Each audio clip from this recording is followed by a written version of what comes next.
Swing and a drive. Hit high in the air to left. At the track. At the wall. Nolan Arenado with an exclamation point. Let's get nasty on a Tuesday. It's a Fast Lane on 101 ESPN. It's a game day for the Blues and the Cardinals as well. Plenty of Blues and Cardinals talk to come. Chip Carey on the call last night for FanDuel Sports Network with Andrew Marsh, who's all decked out in his St. Louis Blues gear. He's going tonight. He's going to the Enterprise Center, even though he's been told, hey, you might want to stay away with what you did to the Cardinals in that Phillies series and what you did to the Battlehawks. But Marsh says, I believe in myself. So he's going tonight. I am going. Yeah. You'll be fine. You'll have a good time. Blues going to win. I'm not worried about it. I'm not the one playing. Yeah, but, I mean, but got a point there. There's That's something on the line right now for to you. think that way. But Jamie already, got all the bad juju out. I'm fine. That's true. Jamie last night sat down with Joe Boo. He did. Had the T-shirt. Yeah. Yeah, it's an extension. Yes. Of Joe Boo. You know what? I was thinking about maybe not going, and then I saw that video on the internet, and now I have to go. Yep. See you rocking the corduroy again. Yeah. It's very in theme right now. Is it? For him. Oh, for him, yeah. Are you trying to, bring it back? Because you're kind of a trendsetter. Thank you. No, I just thought it was a cool hat. Like it? I do like the corduroy hat, though. I have a few of those. You guys ever wear the corduroy pants when you were a kid? Yeah, I think we all did. A long time ago. Yeah. I don't mean in the 80s, and you grew up in the 80s. Oh, yeah. Yeah, there's pictures. Yeah. Terrible. Walking down, and Marcy looking at me like, what is that sound? Yeah, that's the sound you make. He experienced it yesterday. I wore corduroy You wore it pants. yesterday. That wasn't corduroy yesterday, was it? But they're shorts. It's not the same. You won't get the same. Pants. Yeah. When you're like... Cardinals win last night. You can't stop these guys. Is this offense legit? I'm starting to think this offense is legit. And not just a product of a really good stretch over the first 2 weeks. Because they're doing it without Mason Wynn. Nolan Gorman missed some time. Two guys that at times can contribute offensively. Last year, certainly for Mason Wynn. But when you look at the numbers, guys, there's a large contingent here in St. Louis that love batting average. Your St. Louis Cardinals have the highest batting average right now in Major League Baseball. They're hitting 287. Is that good? Yeah. Yeah. Darn right it is. I think it matters. OPS, they're second behind only the Yankees. Home runs, they're tied for 7th in Major League Baseball. What else you guys want? I don't know. On base? How about a little on base? First Can we get runs? in Major League scored? Baseball. Sure. Runs scored. Third in Major League Baseball. Behind only the Cubs and the Yankees. Not bad. You guys want a slug? Sure. Third in slugging. Hey, give It's your Brent Brown Cardinals. a raise right now. Pay him. Pay the man. Is this legit? I think that this offense is legit. I think it has to be after mentioning those numbers. Holy smokes. At least right now it's legit. Brendan Donovan, another huge night. Brendan Donovan, I think, is that typical Cardinal that can do everything. Lunch pail type. Has embraced more of a leadership role with Paul Goldschmidt now in New York. I love watching Donovan play. But this lineup has a little of everything. Last night, touched some seats with Nolan Arenado. We're seeing a little bit more of, moving runners over. There's still games, and there's going to be games where the runners in scoring position, that dries up. But otherwise, Carey, things look good. And no, it does look really good. I mean, the numbers are showing that they are. I don't know if you mentioned OPS. They're number 2 in OPS. I did. I didn't hear it. I'm sorry. We just established that you don't listen to us. Nor read text, because I clearly sent the same message that Jamie sent. Yeah, literally. I know he doesn't listen on the show, but my text was sent at 8 o'clock last night, and Carey sent the exact same thing. It was better when it came from me. Sure it was. Trust me. Carey, we all like you. We just want to be embraced, too. I'm sorry. I wasn't paying attention. Go ahead. Yes, Gary, second in OPS. Thank you for bringing it up. But the eye test alone, you got it. Nah, you're welcome. The eye test is telling you that they are hitting really well. They are playing well. And it's fun to watch. I mean, we talked about it yesterday. Nolan Arenado had a 0 for 20 streak, and nobody even brought it up a few games ago. Like, he got back on the right side of things against the Phillies. But that speaks volumes because last year you relied on him so much. Brendan Donovan, man, I don't know what you say about him because if you were, I hope this doesn't come off the wrong way. If you were picking players, right? Like you know how when you're on the schoolyard, you had the first pick. Give me Jamie because I know Jamie's an athlete. Give me Anthony. I know he's a big, strong guy. Yeah. Like you're gonna pick the guys, right? Mm-hmm. And if you were picking players on a team or whatever, Donnie might be the last one chosen. No, come on. No, Carey. seriously. When you first show up, maybe. When you first get there. You don't know. You don't have the scouting report. You don't know anything. Yeah. Man, listen, Jamie. Anything at all. I'm just telling you. Well, if it's at the schoolyard, you know, like you see First day. First day. And then this guy is like, all right. And then you're not picking him, but he is outstanding. He just does everything right, and he just shows up, puts his hat on, puts his head down, and goes to work. And it's a wonderful thing to see because you almost expect him. Like he shouldn't be the 3-hole hitter, but he's the best one, right? That's what I mean. Like when you're picking guys, give me that guy, Jordan Walker, Wilson Contreras, yep, him, Luke and Baker, sure, Burley, yep, Donnie, no, ain't that third. No, he's the best one. And to me, it speaks volumes to the amount of work that he puts in and just showing up every day and doing his job and doing it at a high level. And it's fun to watch. And I just tip my cap to him because he's doing an outstanding job. He's scrappy. Yeah, he is. Scrappy. He's fun to watch, man. Fun to watch. He's a typical Cardinal. And maybe he emerges as, not the same player, but when Matt Carpenter in his heyday, he was the catalyst, right? Like he was the straw that stirred the drink for the Cardinals. Yep. I could see that being Donovan. Moving up and down the lineup, depending. We are seeing it right now, right? He's leading the league in hitting. Brendan Donovan can be that dude, certainly. So excellent night for the Cardinals. They're now 8-8 on the season, and that's the whole Bill Parcells. Your record, your record is what it says you are. Like, it's 8-8. That's exactly what they are. Mahomes long body Carey says, "Damn, Carey, pick Marshy too. He's your teammate." Well, he's young, yeah. He's probably first pick. Yeah, probably. Look at him. He's a young guy. Yeah. He can run. He can run. Depends who's chasing me, though. Yeah, I agree. We got the question. I don't have to be the fastest. I just got to be faster than the people that with me. Yeah. Well, we got the question last week about who would win in a 40. Yeah. And we said Carey, I think, right? Yeah, we did. Yeah. But there was some question about whether or not Marsh could win that puppy. Will I blow a quad in the process? Yes. I'll blow both hamstrings for sure. Mm-hmm. When's the last time you all ran full speed? There's like a study. Did you talk about that much? Full speed? That was it 80% of adults, or what was the number? Do you remember? Full speed? Oh, I don't know if I brought any stats to the conversation. I was just asking when was the last time you went full speed. I went through part of my program where I did like 30-yard sprints. Uh-huh. How did that feel? Terrible. That's why I don't do them anymore. Yeah, I felt good the first couple times, and then all of a sudden, my knees, my ankles, my lower back, my hamstrings. Then I started changing my running stride to compensate. I'm like, you know what? This is going nowhere good. You forget it. I'll do my sprints on the bike. Yeah. My daughter Madeline's doing Girls on the Run. Yeah, I did that. I got a great story for that. Kristen signed her up for a 5K. You can bring a buddy.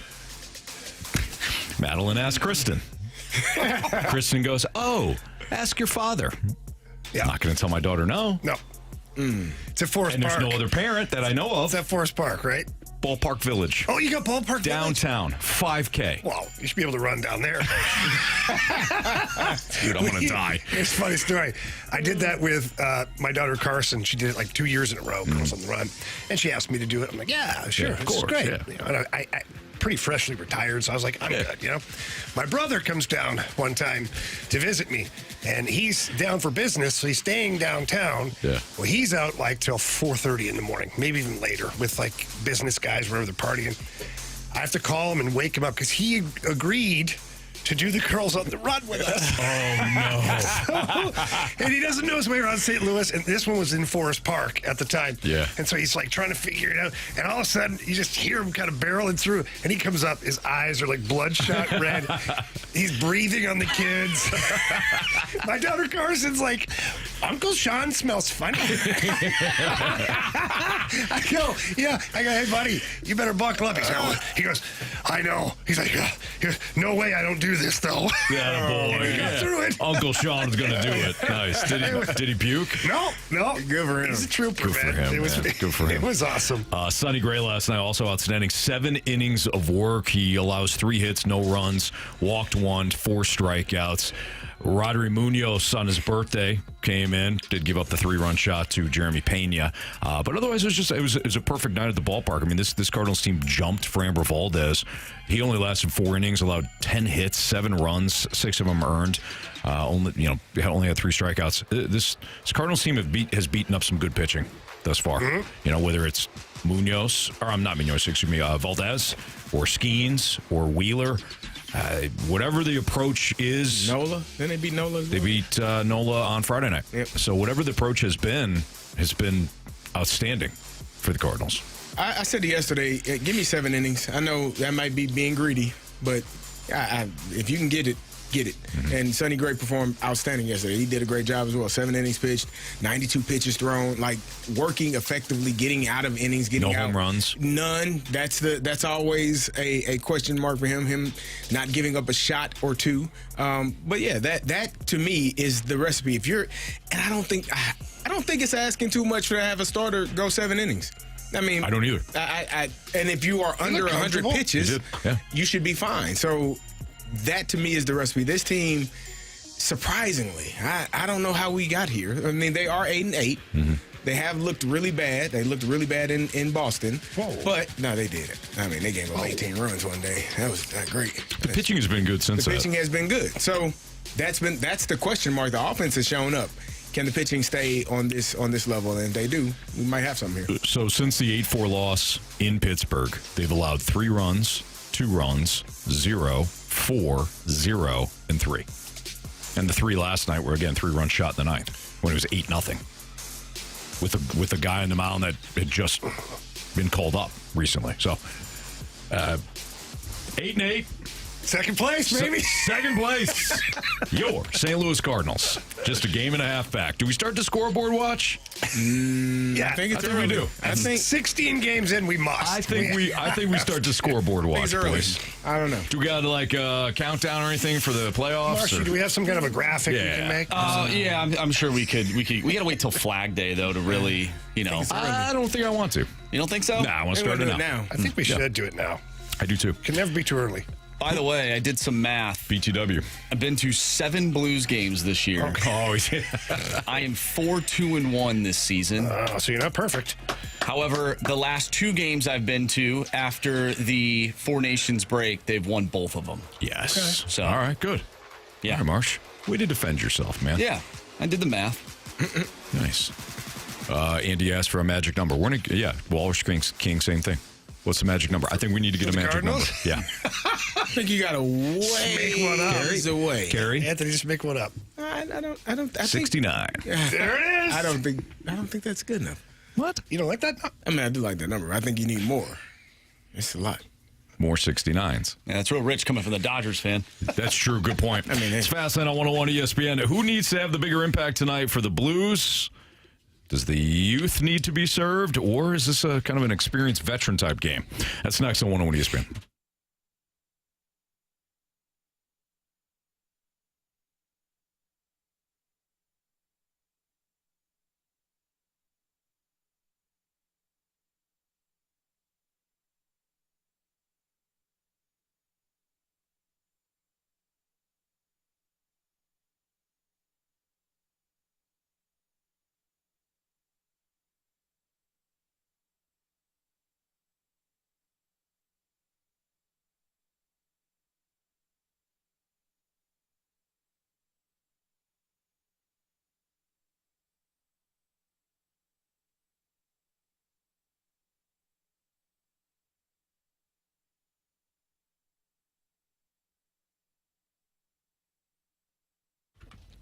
Hey, if you ever notice, excuse me, let me get the marbles out of the mouth. If you ever notice when you go to a dealership and they don't have the vehicle that you just saw online, how frustrating is that? I know I've done that where it's like, oh, I can't wait to test drive this vehicle. And then all of a sudden they're telling you that it's in a different location. Same dealership, just multiple locations you got to drive around. Not with Auto Center's Nissan Herculaneum. They've got over 800 new and used vehicles, and it's all in one location. So when we purchased the Nissan Pathfinder that we currently have, we got it right there at Auto Center's Nissan Herculaneum, and we saw it online first at AutoCentersNissan.com. They're just minutes away from South County, right off I-55 in McNutt and Herculaneum. You won't have to overpay either. The vehicles that they have, they're priced to move. Plus, on new Nissans, you get a complimentary lifetime warranty and a 30-day return promise. That's serious peace of mind. Within 30 days, if you need to bring the vehicle back, you can. No questions asked, and they'll give you a full refund on that. If your credit is bad or you don't know if you can finance a vehicle, don't worry. They'll find a way to finance the car for you. Everybody that walks through the doors at Auto Center's Nissan Herculaneum, in fact, can have a brand new Nissan, get it financed at a price that you probably think that you didn't know was possible. Auto Center's Nissan, AutoCentersNissan.com.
There's a reason why we're here. We put ourselves in this situation. There's an identity we believe in. We know how to go out and execute our game plan, and we're going to go out and do it. That was Coach Jim Montgomery talking about tonight's game. We'll have the pregame for you right here on 101 ESPN starting at 6 o'clock. We'll have the puck drop at 7 on the Blues Radio Network with Andrew Marsh, who is decked out head to toe with his Blues gear, and he's going to be in attendance tonight for the Blues game. Carey Davis and Jamie Rivers. I'm Anthony Stalter. So, Marsh, I think you kind of pitched this question, and I'm interested to hear what your initial thought was on this. So, who needs to have the bigger impact tonight for the Blues, youth or experienced veterans? I would say both, but well, yeah, obviously. Who needs to, in your eyes, have the bigger impact? I think it's got to be the veterans tonight. This is one of those games where you look to the experienced veterans in a situation like this, and I think they need to lead the charge. And then those those young players on the Blues, I think, will follow, and that's how you win tonight. I think it really starts with them, and I'm looking forward to seeing what they got. And, of course, Jordan Binnington, between the pipes, he's also a huge part of that. But, we talked about Tyler Tucker being out of the lineup for Ryan Suter. They're going with the veteran leadership, the veteran experience, and I think that's where it starts tonight. What about you, Jamie? Your playing days, when games like this occur, where it's not just it's going to be a playoff game, essentially. Oh, it is. Tonight. Yeah. For the Blues. Have you, in your experience, is this where the veteran leadership kind of really steps up? Yes. This is the moment. This is why you draw from experience. This is why Braden Shen is so important tonight. It's why Colton Parayko is so important tonight. Jordan Binnington, those guys are Stanley Cup champions. Robert Thomas falls in that mix. He went on a Stanley Cup run with the Blues. Jordan Kyrou was on the roster, didn't play, but still he went through it mentally and saw what the guys go through. And then you got your Cam Fowler. Cam Fowler's got the opportunity to play on a team that can make the playoffs. Mm-hmm. Cam Fowler hasn't seen the playoffs in I don't know how long. You know what I'm saying? A lot of appearances for those Ducks, huh? You don't think you're getting his best tonight? Yeah. You better damn well believe it. Justin Falk wants to show everybody, because everybody's all over in the last couple of games. Oh, Justin Falk. You don't think he wants to bounce back tonight? Philip Broberg? You don't think he wants to stick it to the Oilers? Like these guys do. And then let's talk about Ryan Suter. Suter's over 1,500 games. Like, this is the moment you signed him for. Right. So, yeah, it's the veteran guys. Mm-hmm. And what you hope for is that your rookies or your younger players see what's being led out in front of them, and they catch on. Like I told you guys in the office, Zach Bolduc said he scored 2 goals tonight. That's awesome. Like straight-faced, dead on. I said, hey, man, I got a good feeling. I think you got one today. He goes, I got 2 tonight. I told you because I looked over at the other guy and said, well, we're up 2-0. That's great. That confidence is there. The confidence and the will to win. Like, the guys want Jake Neighbors, too. Is like, we're doing it tonight. Mm-hmm. Like, these guys they're saying and acting the right way. Yep. They're saying the right things and acting the right way. So what is it about Utah that they've won 2 of 3 against the Blues? Yeah, who knows? What is it about Utah that...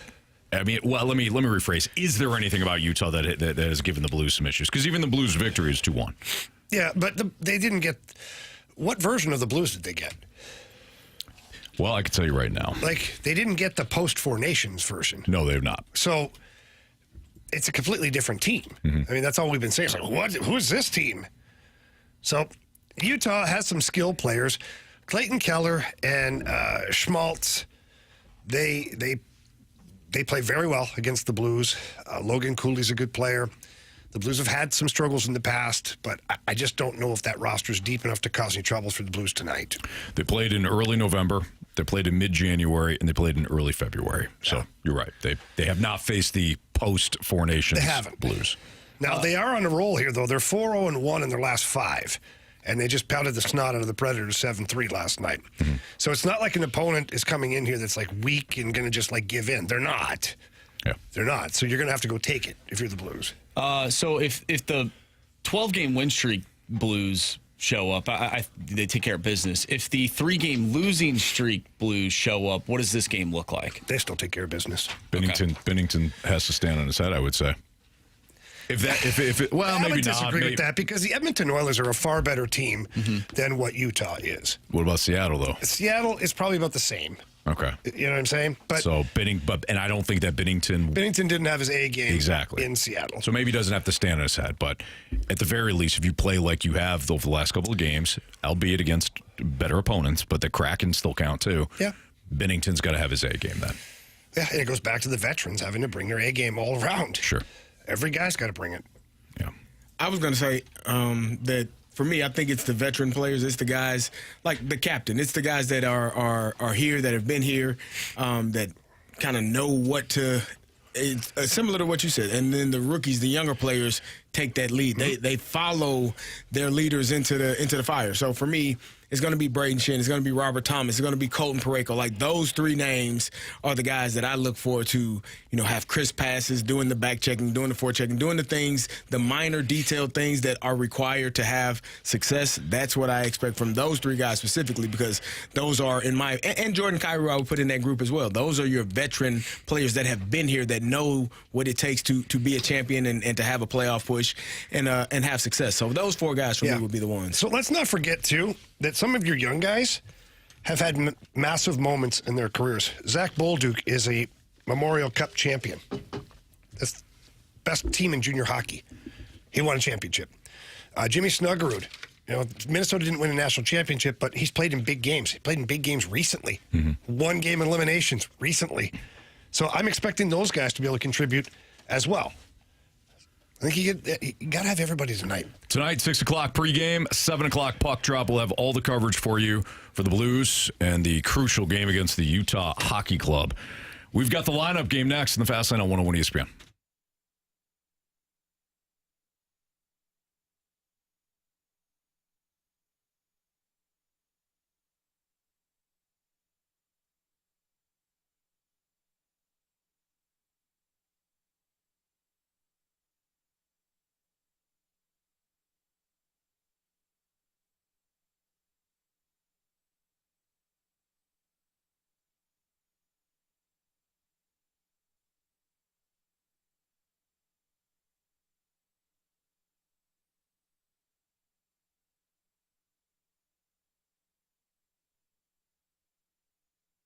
You can start right now tonight with the NBA playoff series, the play-in with Underdog Fantasy, and they've got a great offer for you. It's this extender play where you could play your way to an increasingly bigger boost each round of the playoffs. Underdogs is the leading place to make all your sports selections, and you can play now in our state right here in Missouri.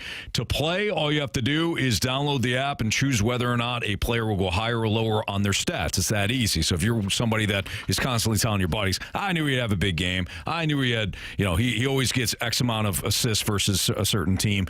Well, then put your money where your mouth is. Play Underdog Fantasy. Once your entry feels good, you can pick a bunch of players, then you can play for as little as $1. And if you get everything right, you could win up to 1,000 times your money. It's exciting right now to play Underdog Fantasy because you got the potential to increase your winnings each round of the NBA playoffs. You can just apply the boost tokens or pick 'em entries easily in the Underdog app, but tokens must be used sequentially to access higher value boosts. And the thing about Underdog is that, again, you can just keep winning and adding to your winnings throughout the NBA playoffs just with your NBA playoff knowledge.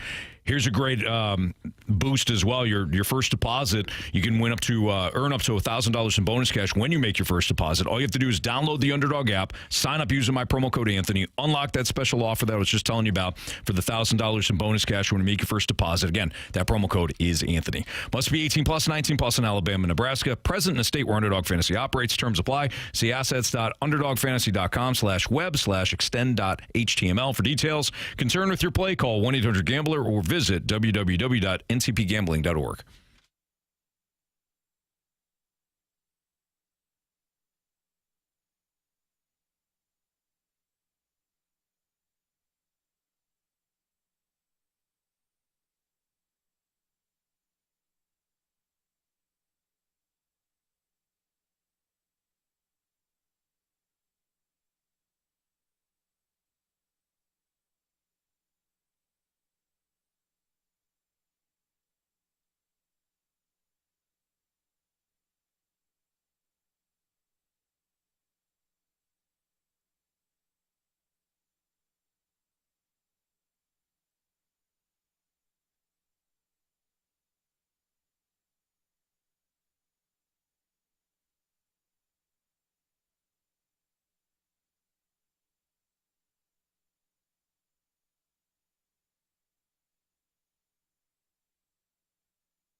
101 ESPN Sports Center. I'm Andrew Marsh. It's time for a Sports Center update driven by Johnny Londoff Chevrolet and Johnny Londoff Autoplex. The Blues take on the Utah Hockey Club tonight. It is the last game of the regular season, and the Blues are still looking to punch their ticket to the playoffs. You can listen to that game right here on 101 ESPN. Pregame starts at 6. Puck drop is at 7. We'll talk with Joe Vitale at 4:30, so stay tuned for that. The Cardinals pick up a win last night over the Houston Astros, 8-3. They'll go up against the Astros once again tonight. Eric Fedde on the mound going up against Hunter Brown. The lineup is out, and we will play the lineup game next right here in the Fast Lane. I'm Andrew Marsh, and the Sports Center update is driven by Johnny Londoff Chevrolet and Johnny Londoff Autoplex. See them at londoff.com. Chevy, together we drive. Are you kidding me?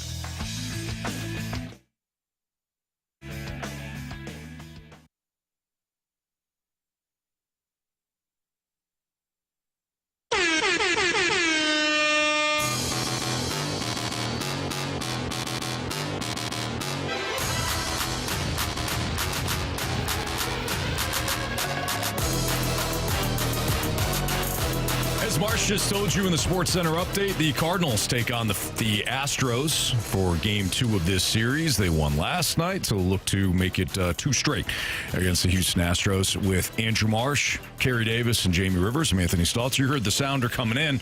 Time to play the lineup game. This is where we attempt to put together Oli Marmol's lineup for tonight's game. Hunter Brown on the hill for Houston. He is a right-hander. He is the RHP. Yeah, you know me. Yeah, Carey, would you like to start us off? Show us Lars Newbar. Oh, man. International superstar.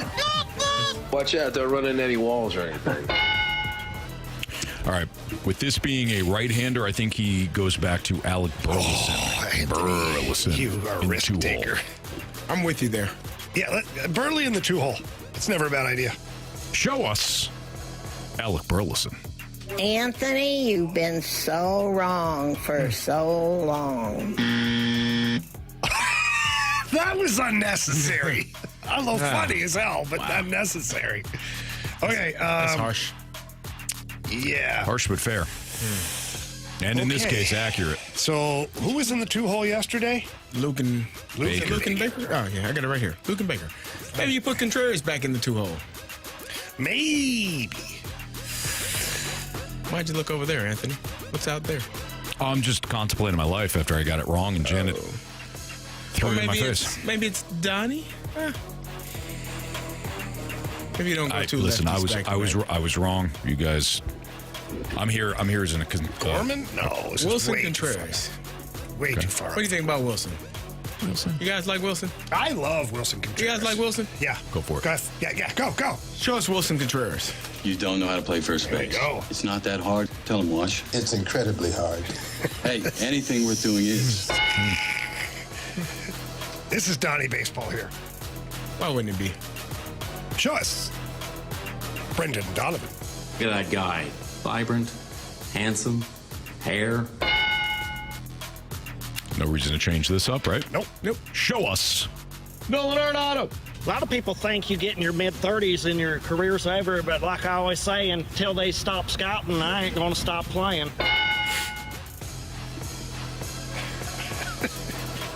All right. Okay. This was Contreras yesterday, so it will not be him today. Could be Burley here. Could be Burley. What about Jordan Walker? Could be Walker. Walker has been hitting Walker's hitting 7th or snot so. out of it. Yeah.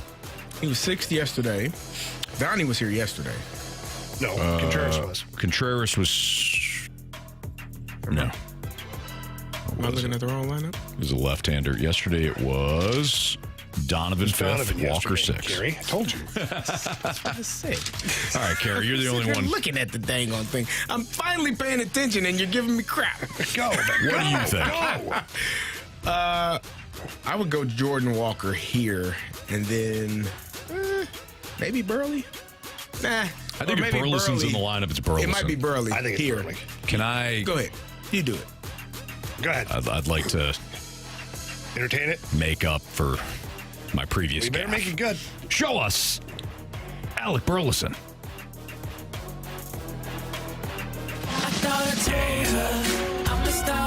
You're already acting like you're a star, and we haven't even opened yet. Okay.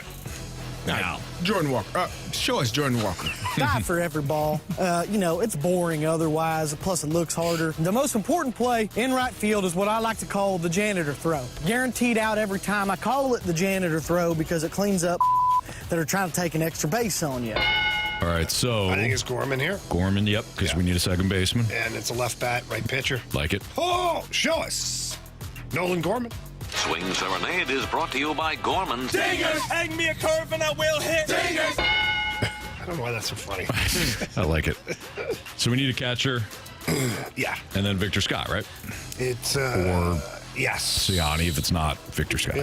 Yeah. Pajes. Sure. Show us Pedro Pajes. Smithies, throw this at him. You're out! Maybe. Maybe not. Show us Victor Scott.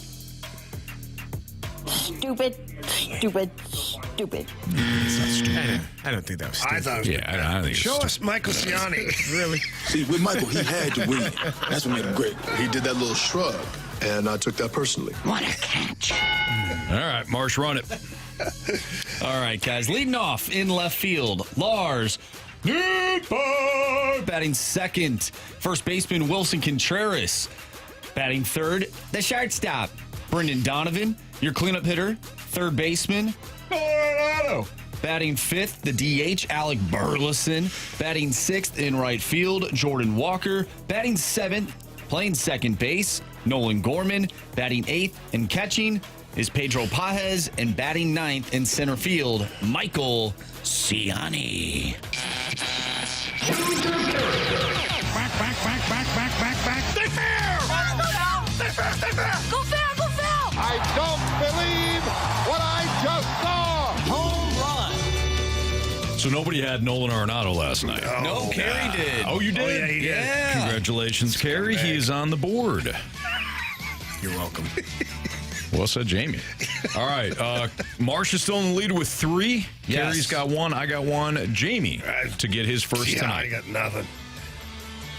Terrible. Ooh, who do I go with tonight? Give me Nolan Gorman.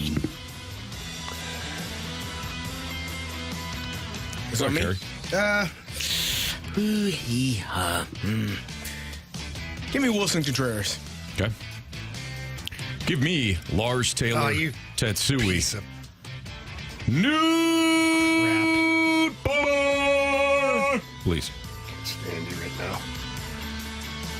Give me Alec Burleson. Man, I'm pretty good at this. I already wrote it down. I was going to go Jordan Walker, but No, you aren't. I was thinking about it, I already wrote it down, though. so I don't get a chance to pick that. No, I just know you so well, Jamie. Nah, he's I right. don't know how I feel about that, Andrew. He's right. I know you so well. Okay. All right, so Marsh, who is in the lead, took Nolan Gorman. Carey selected Wilson Contreras. I then took Lars Nootbaar. And Jamie settled for Alec Burleson. Don't put it like that. No. Try to get on the board. Burley's listening. I didn't settle for Burley. I picked him. It sounded like you Burley settled and for I are him. homeboys now. We hang out once. He was there. So was I. We didn't talk, but No, we did talk. It was brief, but I could tell that we're homeboys. yeah, the friendship was there. Yeah, It's growing. Like he chest bumped me, and I thought that was kind of neat. Yeah. I don't know why he didn't have a shirt on, but that was different. But he wanted you to not have one on, so you guys become It's tough. closer. I was in a suit. Yeah, that's tough. Yeah. All right. Astros Cardinals tonight, 6:45. Hunter Brown versus Eric Fetty in Game 2 of this series. Speaking of the Cardinals, Nolan Arenado discussed why he nixed the deal to Houston. What, to see how bad they were last night? This is why I didn't choose you. Right here. Right here. This is why. We'll dive into Katie Woo's article and discuss whether or not the Cardinals ultimately are better off now that he nixed the deal. We're going to do that next on 101 ESPN.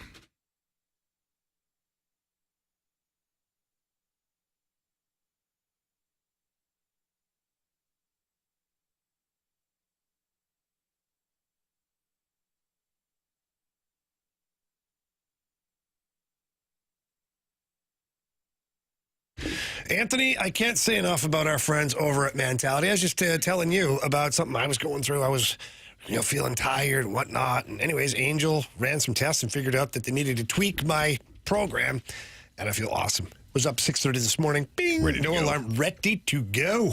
Got to the gym, had a great workout, and I went out to Mentality and their board-certified physicians that do such an awesome job of making you feel comfortable. They ask you some questions. You tell them kind of what's going on. And then, of course, the blood work, well, that says it all. Well, the blood work can show you if you are low on testosterone, if you are low on other vitamins or whatever's going on, they can tell you right away. It's nice, too, that since they draw your blood, that they can tell you, hey, listen, you might have something else going on under the hood that you need to talk to your doctor. But otherwise, if you're experiencing low energy, motivation, maybe you're irritable all the time, you lack focus, you don't have that drive. You're like, I don't want to do this, I don't want to do that, I don't want to do anything but sit on the couch. Stop that, man. Terrible. You don't want to be that way. So head down to Mentality, 2 different locations. Jamie usually goes to one in Chesterfield. I went to the one in South County today and had my blood drawn. They draw it every 10 weeks or so. Feel great. Yeah, they want to make sure you're doing good, man. Absolutely. Tell them that Jamie and Anthony sent you in there. Feel like your younger self again. You'll notice the energy drive is there. I feel it a lot of times in the weekends, Jamie. You run through the week. And Yeah, you're I like, bet you do. I'm not drained anymore. I love it.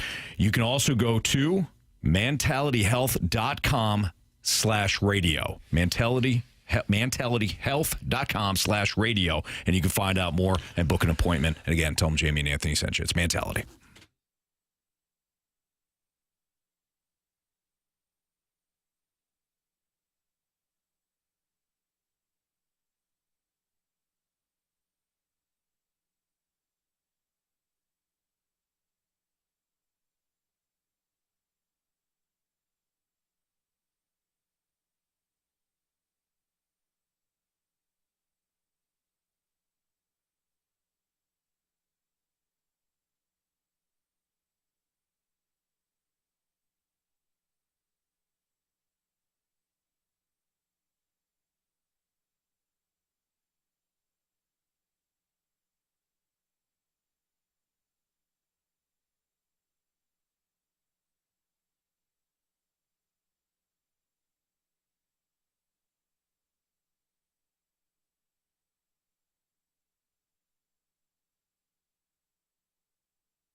Chip Carey on the call last night, FanDuel Sports Network. Nolan Arenado with an absolute missile last night. He also had a home run. He's been excellent. He's been very good for the Cardinals. He, of course, nixed a deal that would have sent him to the Houston Astros. No wonder. And as Jamie put it, yeah, you see that Astros team play last night. Who wants to play for them, right? Am I right? Seriously. Yeah. Katie Wu wrote about the whole situation. Arenado, as we know, again, was almost traded to the Astros. He ultimately used his no-trade clause to block the move, which we said at the time. He has every right to do so. Absolutely. The Astros had just traded Kyle Tucker to the Cubs, and that sparked some uncertainty about the team's direction, and it also influenced Arenado's hesitation. Arenado in the article discussed how much he admires Jose Altuve, who he called probably the greatest hitter of our generation in terms of bat-to-ball skills. Wow. Loves Yordan Alvarez, but the deal that sent Tucker to the Cubs and the potential loss of Alex Bregman raised red flags for Arenado. He was surprised Bregman wasn't returning. So then the talks between the Cardinals and the Astros intensified quickly, and after the Tucker trade, they were kind of at the 1 yard line, but Arenado said that he didn't explicably say no, but rather needed more time to decide. Time the Astros didn't have, so which is why they kind of pivoted to Walker. So far, guys, it's hard to argue that this hasn't worked out best for the Cardinals with the way that Arenado's hitting. I don't know what the future is, but are you guys happy as of right now that Arenado remains a Cardinal? Yeah, why wouldn't you be? Because the other flip side of this, of course, is that it would have freed up more time for some of these younger guys. And you didn't know at the time whether or not Arenado, who's coming off a down year offensively, was going to pick it back up. So, but here's the way I look at it is if you're part of this team, even the young guys, you have to be happy right now that you're 8-8. And the bats have been pretty electric all year. Yeah, we had the offensive numbers for earlier. Yeah, they're unbelievable. And Nolan Arenado's been a part of that. He's only got 2 home runs, so the slug isn't really there still. Mm-hmm.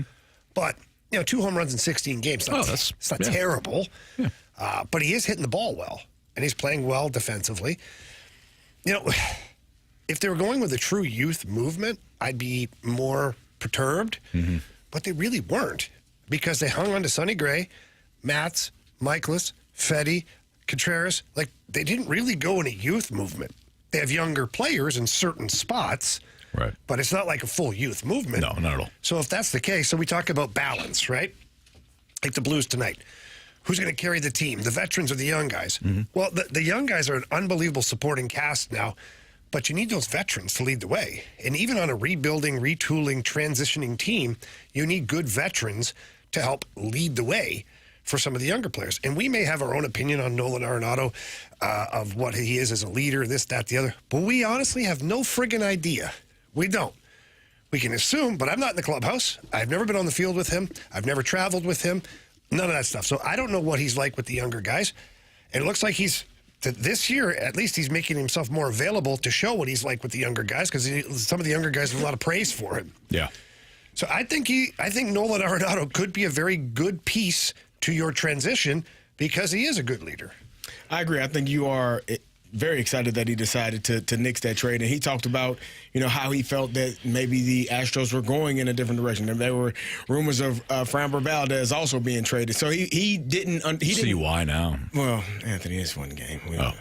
And he's playing against one of the hottest lineups in the league. So very true. You got to take that into consideration. But no, you're looking at this Astros team and he's saying, like, I don't know what they are. If I don't know what it is when I get there, I might as well stay here. At least I have somewhat of an idea of who we can be. And maybe he did have a conversation with Brant Brown, and maybe he did kind of break down what was going on with his swing from last year. Maybe he's like, maybe I can change something. Maybe this lineup is going to be much better than what we had last year. So, take all those things into consideration. I don't think people are as concerned about who's not playing now because the team is playing so well. Mm-hmm. Like, we haven't been, Nolan Gorman needs to get opportunities. Well, he's playing now because Mason Wynn is hurt. And I think that that's probably how the Cardinals envisioned it. Like, someone inevitably gets injured or has, some downtime where they're not performing as well as they like. Wilson Contreras was on that list. He wasn't hitting.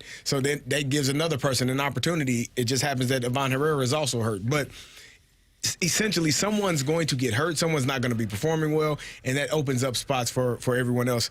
But to their credit, everybody's been doing a pretty good job. And I think having Nolan Arenado here has been a blessing in disguise for this team. You know, I think, too, just looking at the situation with Arenado, everybody was a professional throughout this whole thing. I mean, this could have got nasty.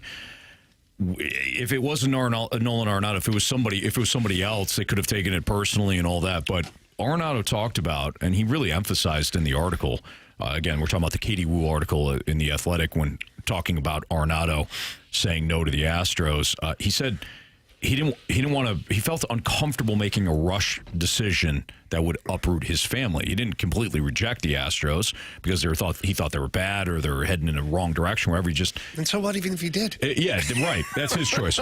But you know, the Cardinals were obviously trying to deal him.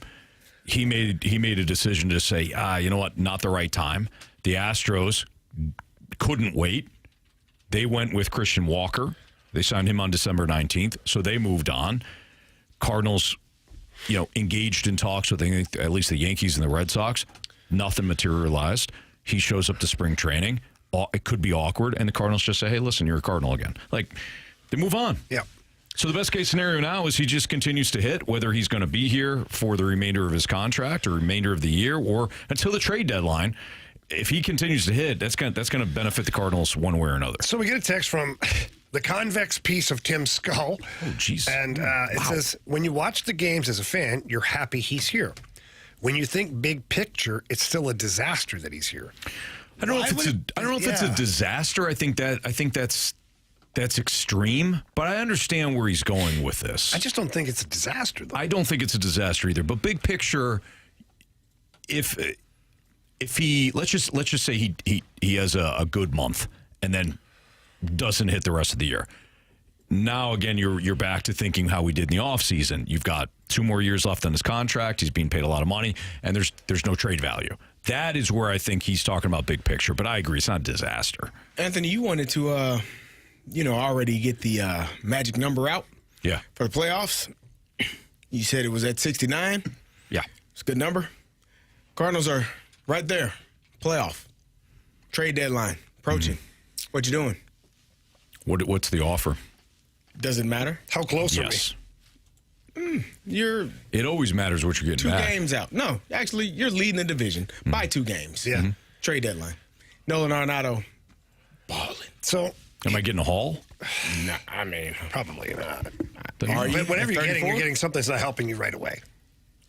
I have an asset that is on fire. But okay, but things change, Mox. Now you're the starting quarterback. Think about this for a second. There's already been, from what we understand, broken trust between the fan base and the ownership or front office. Call it what you want. The Cardinals. Mm-hmm. If they're leading the division at the trade deadline and Nolan Arenado is playing the way he is right now, and you trade him, and then for some reason you don't make the playoffs, where's your trust now with the fan base? Because the fans want to make the playoffs. They do. They're not looking 5 years down the road at a prospect that you got that's nowhere near big league level right now. But what was my goal coming into the offseason? It was, but you probably didn't think you'd be in a playoff spot at the deadline. I don't know if things change that much, though, because I don't have the pitching right now to make any sort of deep run. So just making I'm just talking about from my perspective, if I was in that spot. But you've missed the playoffs for, 2 years in a row now? Yep. I'm just saying, I think it's a tougher decision than what we're making it out to be. Well, I wonder if Mo being in this spot is actually a good thing, because then he's in the spot. He's not going to be here a year from now. Yeah, but it's still... Chaim Bloom will catch strays for it. Sure. Because he's in the front office. But for me, I got to set up the future for success, because even if I make the playoffs, I get bounced in the first round. And I could have had, I got Arenado's money off the books for the next 2 years. I think you get it off the books in the offseason, though, too. We can't, I don't know. We can't just assume that he's going to continue to hit like this. But I'm saying. Have you seen Brent Brown? Hell, are you talking about, Anthony? If at the trade deadline Arenado still looks like this, odds are he's not going to fall off the planet after the trade deadline. Just maybe not. I don't. But I'm just saying it's based. I think playoffs matters. I do. For me, it's based on the return. You got a lot of young players who've never tasted playoff baseball, and that goes a long way. Sure, it's based on the return for me. Yeah, big picture. Well, of course, but I don't think anybody's going to give you a massive haul. Then I keep him and take on his contract. Sure, I keep him then. Okay, all right. But if I get a pretty good set of pitchers in a deal like that, I mean, like even if they are prospects, I get it. I'm gonna make the move. I'd have to be wowed. I need pitching. I'd have to be wowed. If you don't have pitching, you have nothing. But you do have pitching in the pipeline. You got 3 guys that are supposed to be can't misses. You might even have 4. You can never have enough pitching. I'm just telling you, Anthony. I'm just telling you. I don't care. Guess what? I don't either. I know. I double don't care. Remember that when you were a kid? Oh, yeah. Double dare you. All right, it's fast and one. At some point, you're like, oh, now I got to do it. Not at this point, I got to do it. What should Montgomery's strategy be late in the game if it is close? Jamie's going to tell you why that doesn't necessarily matter. But something does tonight. Or somebody does tonight. That's next on 101 ESPN.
You know, Jamie, one thing that I love about our guy, Stewie, is that he's always helping the people. So we just gave him a call, say, hey, we want to talk about something that's going on.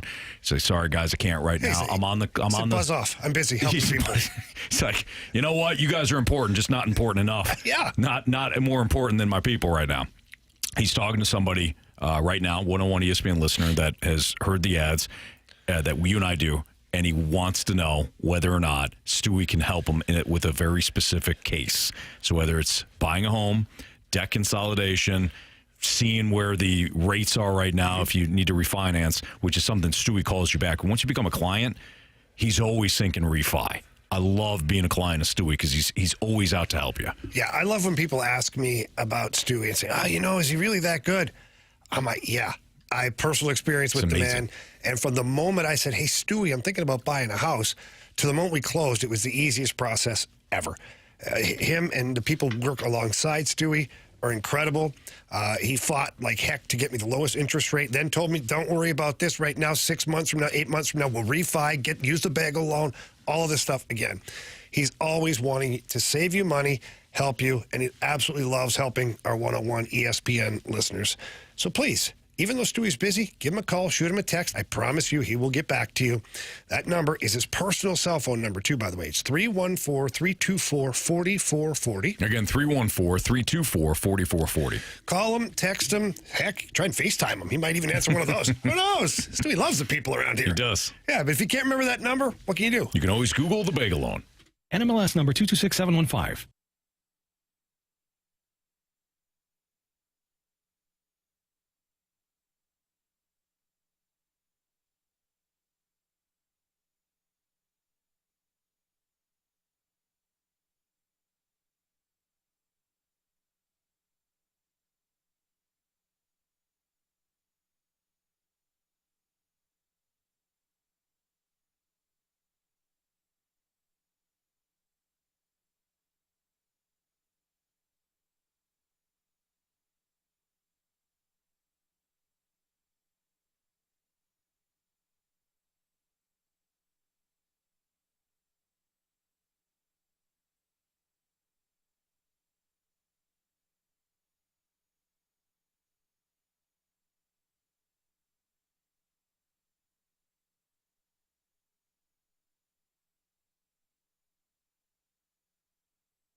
Jamie Rivers, Andrew Marsh, and Carey Davis. I'm Anthony Stalter, and somehow I wound up with the bad chair. It's Carey. I got the same chair I had yesterday. So, if we're going to be completely honest here, okay? I was first one in the studio. I grabbed Carey's chair, and I swapped it with the crappy chair. Then Carey came in, and I caught him in the act. I'm like, oh. I was ready to defend the chair. I was standing in front of it. It was almost go time. Mm-hmm. Not only, but just, And then we both kind of thought, hey, wait a minute. Somebody isn't here. And somehow that chair ended up over there. I don't know how it happened. Blues play tonight. Sorry. Just a reminder to everyone that Jamie will be out at 4 o'clock. It's true. Anthony, quit picking on Jamie. Thank you, Janet. When did that happen? That was great. She knows. You know what? I'm going to choose kindness. Janet, I love you. I think your mic drops are outstanding. And I want to hear more. I want to hear more from you, Janet. And you as well. Yes, you. Driving your car right now. Scott Lee Heating Company mic drop feature via the Dobbs Tire and Auto Center's 101 ESPN mobile app. Leave us a mic drop. What do you think about your Cardinals? Coaching from the couch. We didn't do that yesterday. Might as well do that today. If you have any mic drops on the Cardinals, anything you want to air out, or anything you just want, I don't know, maybe want to give the team a little kudos for. We are allowed to compliment them. Absolutely. But, Jamie, this is one thing, or there is one thing, that a lot of Blues fans are talking about today. Oh, boy. That you flat out don't think matters. No. And that is the strategy, perhaps, at the end of the game tonight, if the game is close, and how Jim Montgomery may play this, knowing that 2 points will secure a Blues playoff spot. So why does it matter? 2 regulation points. 2 regulation points. Yeah. Thank you. Well, it's a horrible idea to think about pulling the goalie because a couple things. One, Calgary game, I believe, is going to be happening later on. So you don't know the outcome of that. So you're blindly pulling your goalie. Like Calgary could lose the game 4-0 to Vegas, and then if you pulled your goalie and lost, you're in the same position now, except Calgary has another game to play. So it really doesn't. It doesn't help you. It doesn't help you in terms of, if you win in regulation, great. Yes. But there's more to risk. It's a very high risk. And the Minnesota Wild will be playing, their puck drop, I believe, is a half hour or 45 minutes later than the Blues. And if the Minnesota Wild lose and the Blues win, you can leapfrog the Minnesota Wild. So why would you go, even if you win in overtime, you can leapfrog Minnesota. Right. So then why would you risk it? It's just, the risk is not worth the reward. If the Blues, for whatever reason, knew, the outcomes of the other games had happened, and you knew you had to get a win in regulation, and it was 2 minutes left in the game and you're tied, about a minute and a half, maybe you do it. Maybe you go for it, because then the risk is worth the reward. Because if you need a regulation win and it feels like you're headed to overtime, maybe it's worth the reward. But otherwise I just don't see it happening. What do you think? So this you said, this is a topic that a lot of people are discussing. Yeah, they are. And I get it. People are thinking outside the box, man. I love it. People are thinking about the win, to get in the playoffs. Sure. And I love that attitude. But like you're saying, though, essentially it does become kind of one-track mind. So what is one thing tonight that does matter more than what people are discussing? Well, I think people are discussing this probably pretty heavily, but the performance of your goaltender, Jordan Binnington. And I walk around town just like you guys do, and because I do the games, people talk about the Blues. It's exciting times right now for Blues fans. But the one thing I've gotten over the last couple of days, just being back in town, is I don't know if I like Jordan Binnington. Hasn't played great the last 2 starts. He's been good, he's been fine, but he hasn't been great. What? No, I'm just leaning back in my chair. Oh, I thought you were leaning back this is the way the chair is. You look relaxed, eh, Carey? He does very look relaxed. very relaxed. I feel like I'm gonna fall over. He might. I wouldn't trust it. It's bad. It's the worst. I wouldn't trust it. Go ahead. But the question I'm getting, or the comments I'm getting, is that Binnington hasn't looked himself in the last couple of starts. You know what? I think Jordan Binnington would tell you he's not happy with the results, certainly. and probably not happy with his play overall for 60 minutes in those games or the shootout, all that stuff. But let's not forget, this guy's a stone cold killer. Mm-hmm. He is. You know, he let in a couple of squeakers at the Four Nations tournament. Everybody in Canada wanted him out of the net. They didn't want him. Oh, no, this is why we didn't want Binnington. Then he stood on his head in the final, especially in overtime. Yeah. And now he's a god in Canada. And Jordan Binnington, nowhere to be found in 2019, steps in, ice in his veins, wins a Game 7 against Dallas, wins a Game 7 against the Bruins. The Colorado series. Again, we talk about that. If Jordan Binnington doesn't get injured, like, who knows what happens there in that series? Yeah. So I think that the biggest storyline of the night is going to be Jordan Binnington. And in the first period, you'll be able to tell right away if Binner's dialed into big game Binnington or if we're in for an adventure. I hope another storyline that does not rear its ugly head is that you are up by 1 or 2 or whatever. Don't say it. No. He already started. No, but it's already out there. It only counts, Carey, if you finish. You know that. It depends on who you ask. How do they stop that thing from happening? Have you seen anything that they've been working on? I haven't seen specifics, but I also wasn't at practice yesterday. So it may have happened, maybe not. How about we just get a 2-goal lead in the last minute of play? Is that the only way to solve that issue? No, it's a good one, though. 3-goal lead's capable, too. Even better. Even better. Yeah.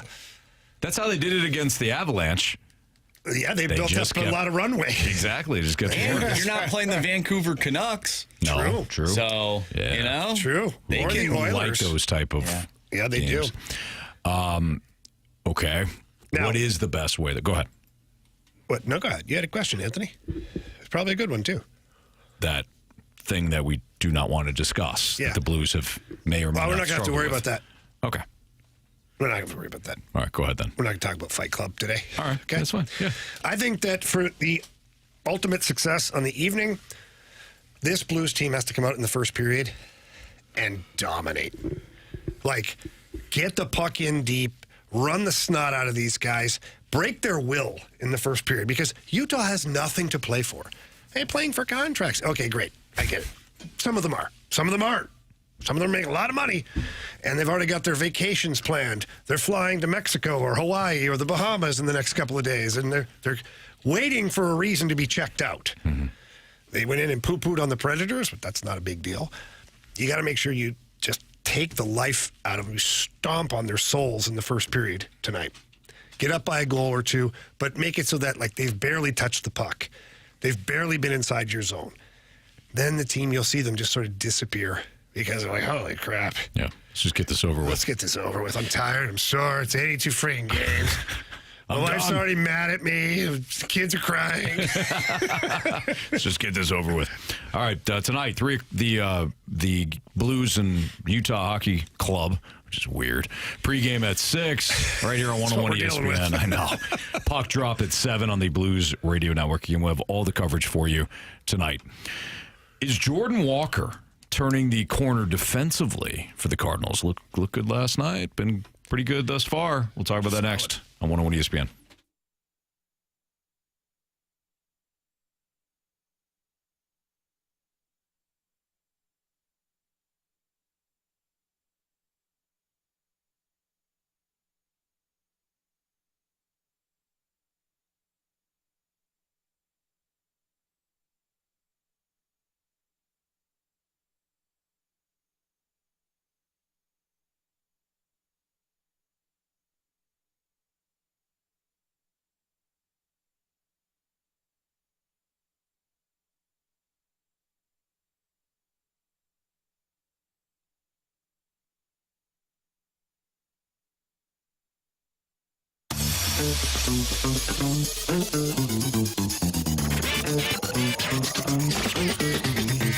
Johnny Londoff Chevrolet. They are my only place where I buy the vehicles, whether they're brand new or pre-owned. I've been buying them there for over 25 years, too.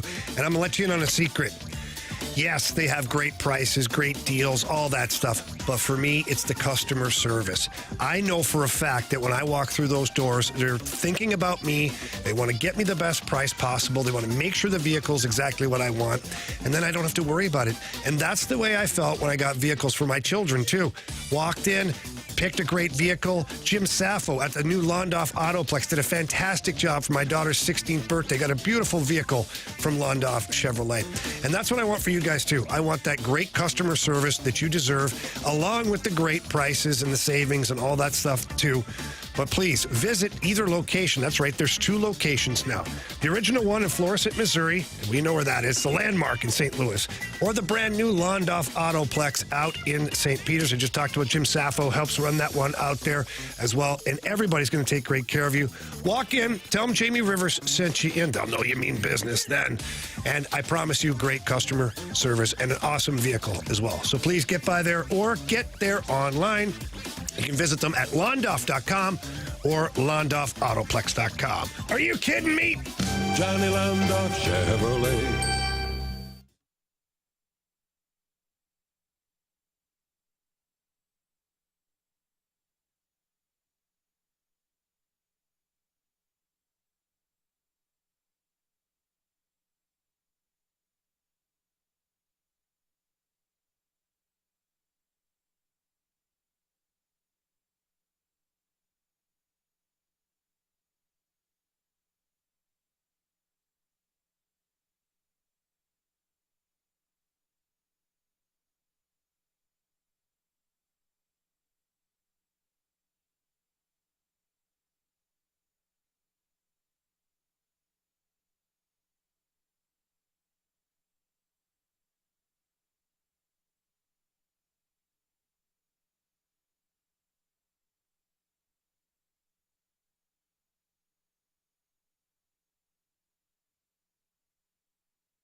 Up.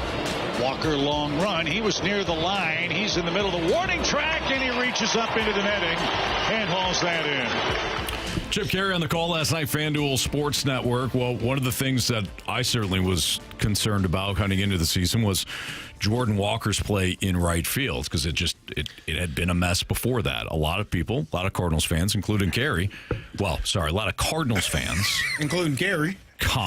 And at least one Dodger fan, like Carey, kept saying he's an athlete, he'll figure it out. Well, last night, Jordan Walker looked good in right field, a couple of really nice catches, including the one that you heard there with Chip Carey. So far, so good. We knew about the arm strength, but was he going to be accurate? And was he going to make plays like that? I remember, the very first pitch of the season by Sonny Gray was lined in the right center, and Jordan Walker flagged that down. It looks like he's going to be fine out in right field. Has he turned the corner defensively? Looks good, man. Like, I don't know what's changed apart from he's put in the work, but he also looks more confident. Like him and Victor Scott, anytime there's a line drive into the gap or even a pop fly into the gap, they're like laughing out there. They're like challenging each other, like who can get to it first and call off the other guy. Like 2 games ago, Victor Scott came zooming in and like grabbed it like at the last second. They start laughing. Last night, Walker's chasing it down. He calls off Victor Scott, so he makes the catch, looks back at him, starts laughing at him. Like that helps a young guy too. Yeah. Another young guy out there, it's less intimidating than having a veteran guy who's screaming at you in center field, because we know the center fielder is kind of the quarterback out there. Yeah, Jordan, please listen to Victor Scott. Yes, yeah, 100%. But he's comfortable alongside Victor Scott, and the big man's covering some ground. He made a couple of catches. That one where he storms in from the outfield, slides, and makes that catch. Like that goes back to what Carey said about his athleticism. Right. So I'm not ready to order the Gold Glove by any means, but so far, knock on wood, I haven't seen that big blunder to where he's 2 steps in and it's the wrong track on the ball and the thing goes over his head. Right. Or he's over in the gap and just plays it wrong and it falls off of his glove or whatever it is. I haven't seen that yet. So to me, there's already been improvement. Yeah, it's been, and I said that all offseason. I mean, when you're extremely athletic and gifted, there are things that come naturally and come easier to you than other people. And when his ability to track the ball has gotten better. He looks, as Jamie said, he looks so much more comfortable. Even on the line drives that are right at him, normally those are the ones you can misjudge. Maybe you're too shallow, maybe you're too deep because it's coming right at you and you're not able to get up under it. He's been playing those perfectly, and the plays he made yesterday were outstanding. So, to me, it wasn't that big of a concern. When you hear people, oh, he's terrible, move him. He just got there. Like he's just learning the position over the last couple of seasons, and now you're seeing the work that he's put in. I think John Jay has been outstanding in helping him learn. He was talking about different things that he was learning in the field from John Jay and how that was helping him in spring training.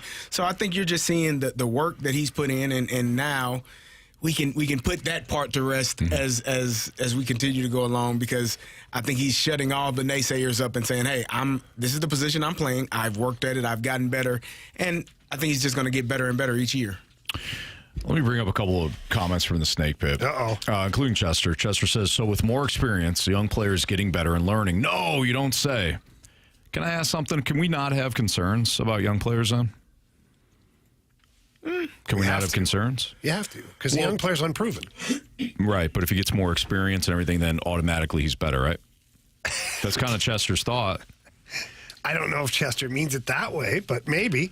I'm just asking.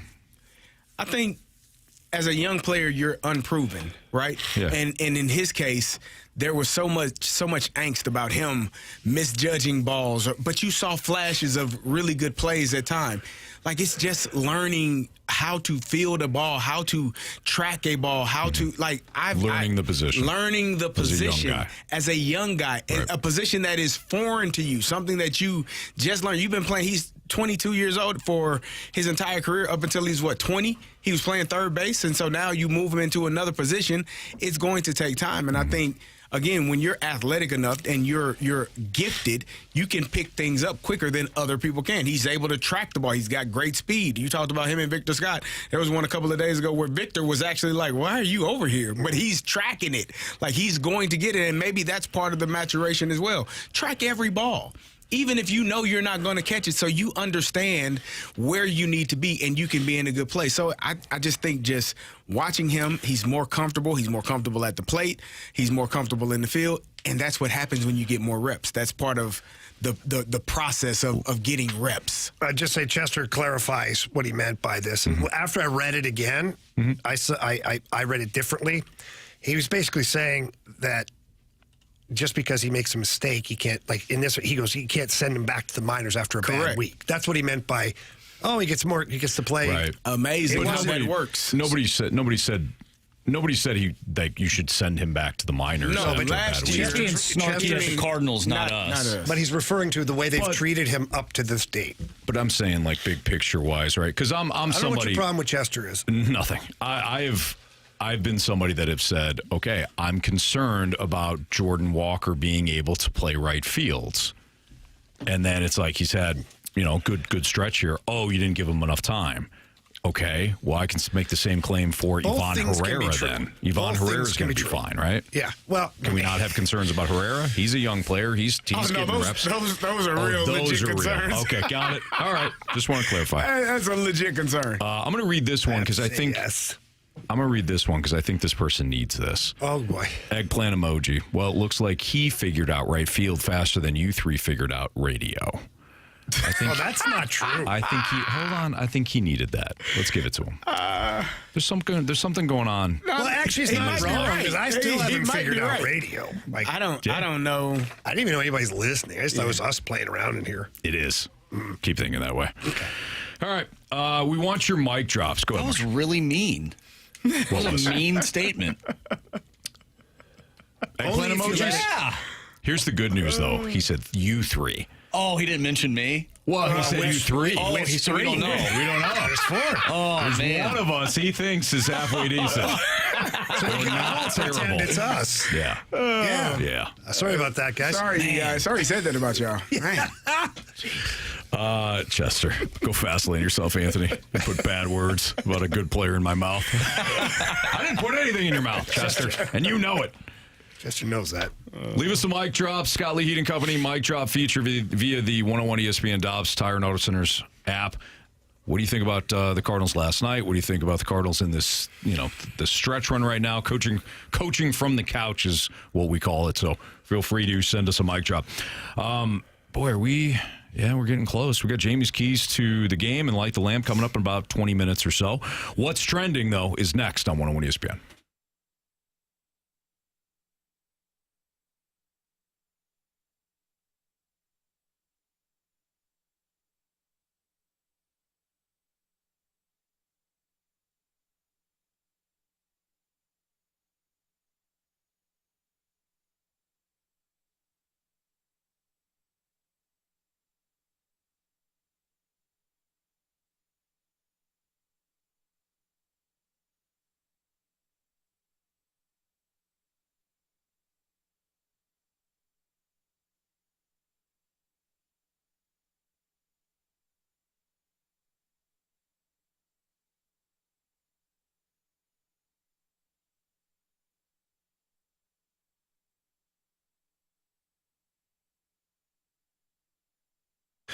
Well, you guys have heard me talk about my good buddy Derek Stevens before, but I'm going to repeat myself.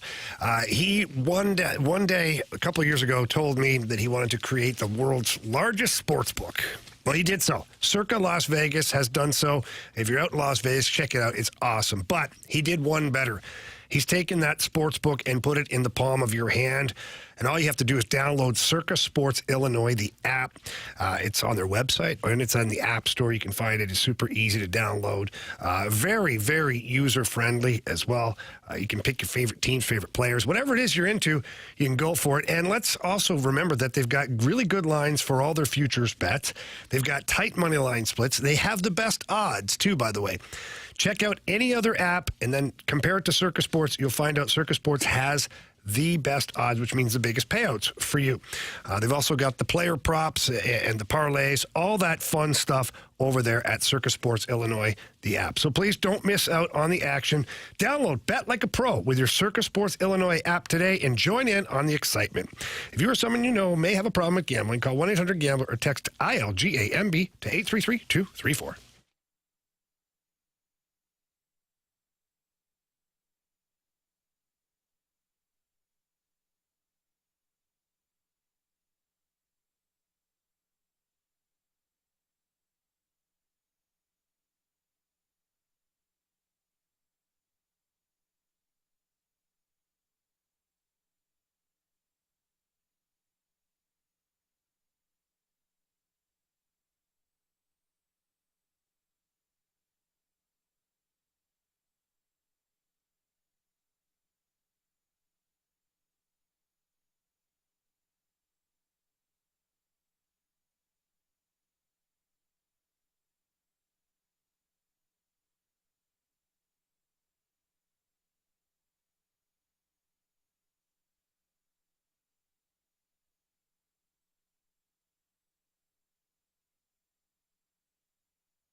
101 ESPN Sports Center. I'm Andrew Marsh. It's time for a Sports Center update brought to you by Saliga Heating and Cooling. The Blues take on the Utah Hockey Club tonight. Final regular season game. We'll see if the Blues can punch their ticket to the playoffs tonight. Pre-game starts at 6 o'clock. Puck drop is at 7. We'll talk with Joe Vitale at 4:30, so stay tuned for that. The Cardinals in action tonight, going up against the Houston Astros. They defeated the Astros last night 8-3. On the mound tonight for the Cardinals is Eric Fetty, and he'll be opposed by Hunter Brown. First pitch is at 6:45. We have What's Trending coming up next. I'm Andrew Marsh, and the Sports Center update is brought to you by Saliga Heating and Cooling, an independent American Standard heating and air conditioning dealer.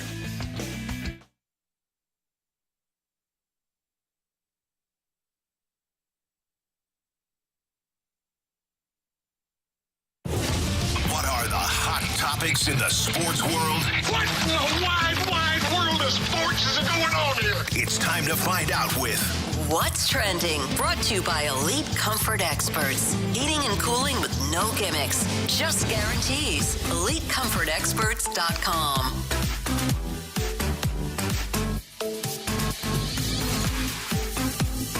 Welcome back to the Fast Lane here on 101 ESPN with Anthony Stalter, Jamie Rivers, and Carey Davis. I'm Andrew Marsh, and it's time for What's Trending. Gentlemen, tonight, the NBA play-in tournament begins. We have the Hawks going up against the Magic, the Grizzlies taking on the Warriors. We'll also have some play-in tournament action for you tomorrow night right here on 101 ESPN. Bulls and Heat. Pregame starts at 6. Tip-off is at 6:30, and then following that, Kings and Mavs. Tip-off at 9. Gentlemen, Carey Davis brought this to the table, and Jamie poo-pooed all over it. Yeah. But what do we make of the tournament, and do you think it is serving its purpose to keep fans that are not Jamie Rivers engaged? Yeah, I'll go first. Okay. So, for those that don't know, the Western Conference, now the Eastern Conference is a whole different animal, but the Western Conference came down to the last day where the Golden State Warriors, the team that I enjoy watching, had they won, they would have been not in the play-in tournament, they would have been already in the playoffs, and then it would just seeded differently. So for me, the fact that you have all of these teams with an opportunity, you get the Mavericks, you get the Kings, who are sitting there at 9 and 10, 10 and 9, have an opportunity to make the playoffs if they are able to win out. That to me keeps people engaged, where in normal circumstances, you got your 17, you got your 8 teams. The last 2 teams are not in, and nobody's paying attention. The Western Conference. Right about that. The Western Conference. People watch basketball. You don't watch basketball. The ratings say different. Do they? Let's take a look-see. But they do. I'm sure they do, especially here. People watch, even though we don't have an NBA team. So, the Western Conference for me is outstanding. You have literally the top 7 teams, if it's Golden State. I think Golden State will be the 7th seed. I think they'll beat the Grizzlies tonight. I think you have 7 teams that legit have a chance to win the Western side of the NBA bracket and make it to the finals. So I'm intrigued. I'm all in. I'm watching tonight. I'm going to be flipping back and forth between the Warriors. Well, the Blues game will probably be just ending, and then I'll be able to watch the Warriors game. Yeah. So let me ask you something, Carey. Yeah, go ahead. Because I think I know you pretty well. Mm-hmm. You're a competitive guy. You won a Super Bowl. I love it. You won a Super Bowl. Yeah, he did. So, right now, the season ended, right? Hmm? Would the Golden State Warriors be in the playoffs? Yes. No, in the playoffs. Yes. They would be. Yes, they have the 7th seed. Right now, they're currently 7th? Yeah. Okay, perfect. So, what team is in 9th? The Kings. The Kings. Yep. Yeah, but they're going to get a chance to make the playoffs? Who fired their coach. The Mavericks are the 10th seed, who traded their best player to the Lakers. Yeah. And they lost their other best player for the season to an ACL. So you're looking at that team who should be sitting on the outside looking in. I haven't asked my question. But still have an opportunity. You did. You asked me who was the 10th seed. No, but I was leading to something else. You were leading. Go ahead. Your Honor, hold them in contempt, please. Yeah. Okay.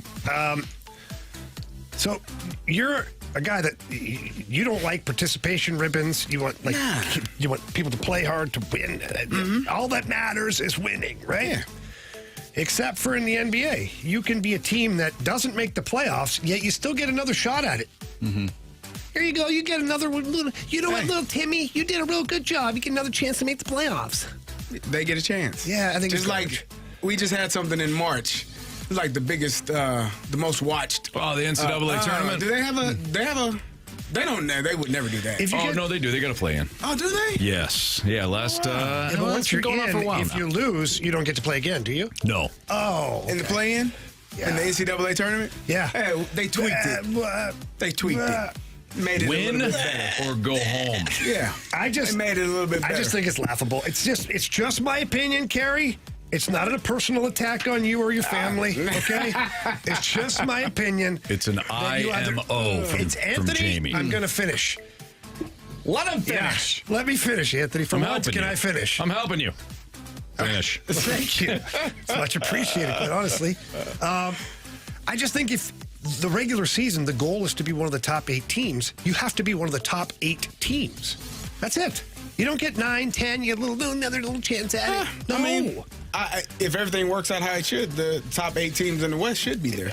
I know, but it just. But then you get a chance for. Yeah. I feel like the NBA is just stealing people's money like this. I don't think Sacramento is a team that can win a championship. I don't think that the Dallas Mavericks, the way that they are right now with all the injuries and trading Luka, are a team that can win the championship. Those are the 2 teams that are on the outside looking in. I do think that the Golden State Warriors could. I don't know if the Grizzlies can. They are hit or miss at times. But we're talking about 2 different things. There are 7 other teams. Then win your games when you're supposed to. Well, they don't limp into 9th and 10th place and then all of a sudden decide you want to play real basketball. It'll be over before you know it, Jamie. And they'll be in the playoffs. Here's the issue for me. You have teams that are under 500 in a play-in tournament. Thank you. This is dumb. Like if these teams. Hold on. We have teams that make the NFL playoffs that are right at or under 500 and win their damn division. It's dumb. Those teams, if you have an under 500 record, you should not be qualified to be in the playoffs. The Miami Heat are 37-45. Oh, that's and bad. they get rewarded by this damn play-in game. Yeah, if they win. So stupid. If you lose to the Miami Heat, I suggest that they get rid of it. If you lose to the Miami Heat, you don't deserve. So what happens when to be in the playoffs? I agree with you with that. So if the Bulls lose, and the Bulls ain't much better. If the Bulls lose to the Miami Heat, Anthony has a question, guys. Yeah, go ahead, Jamie. I'm sorry, but Anthony. Both those teams shouldn't be in. They're 9th and 10th place. Thank you, Andrew. You look alike.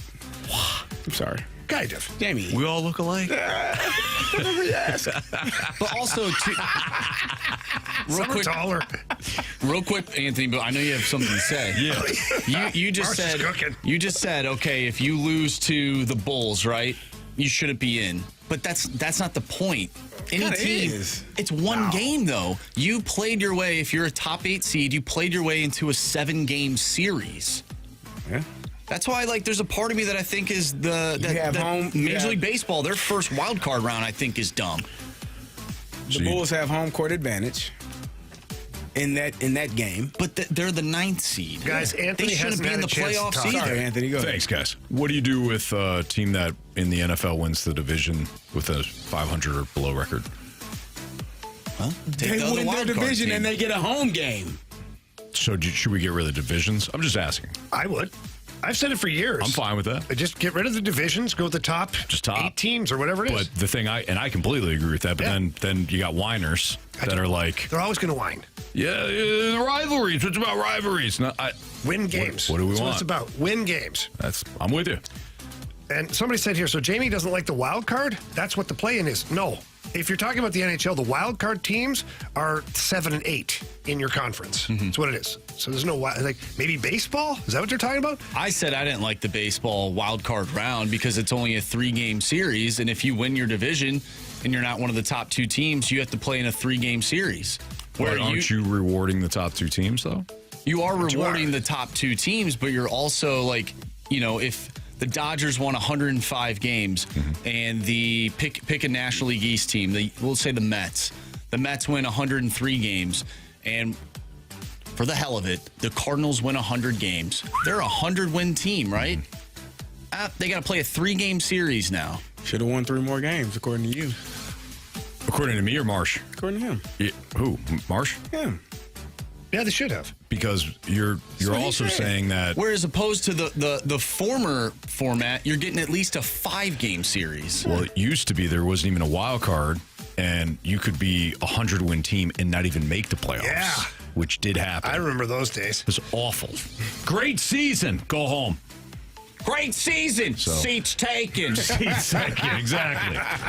So I don't know. I don't know if there's a perfect way to do this. When you start... But for me, if you're talking about playoff games, Marsh, I'm never going to turn down playoff games. You don't have to watch. Play-in tournament's not a playoff The NBA's letting in half the damn conference. You don't have to watch.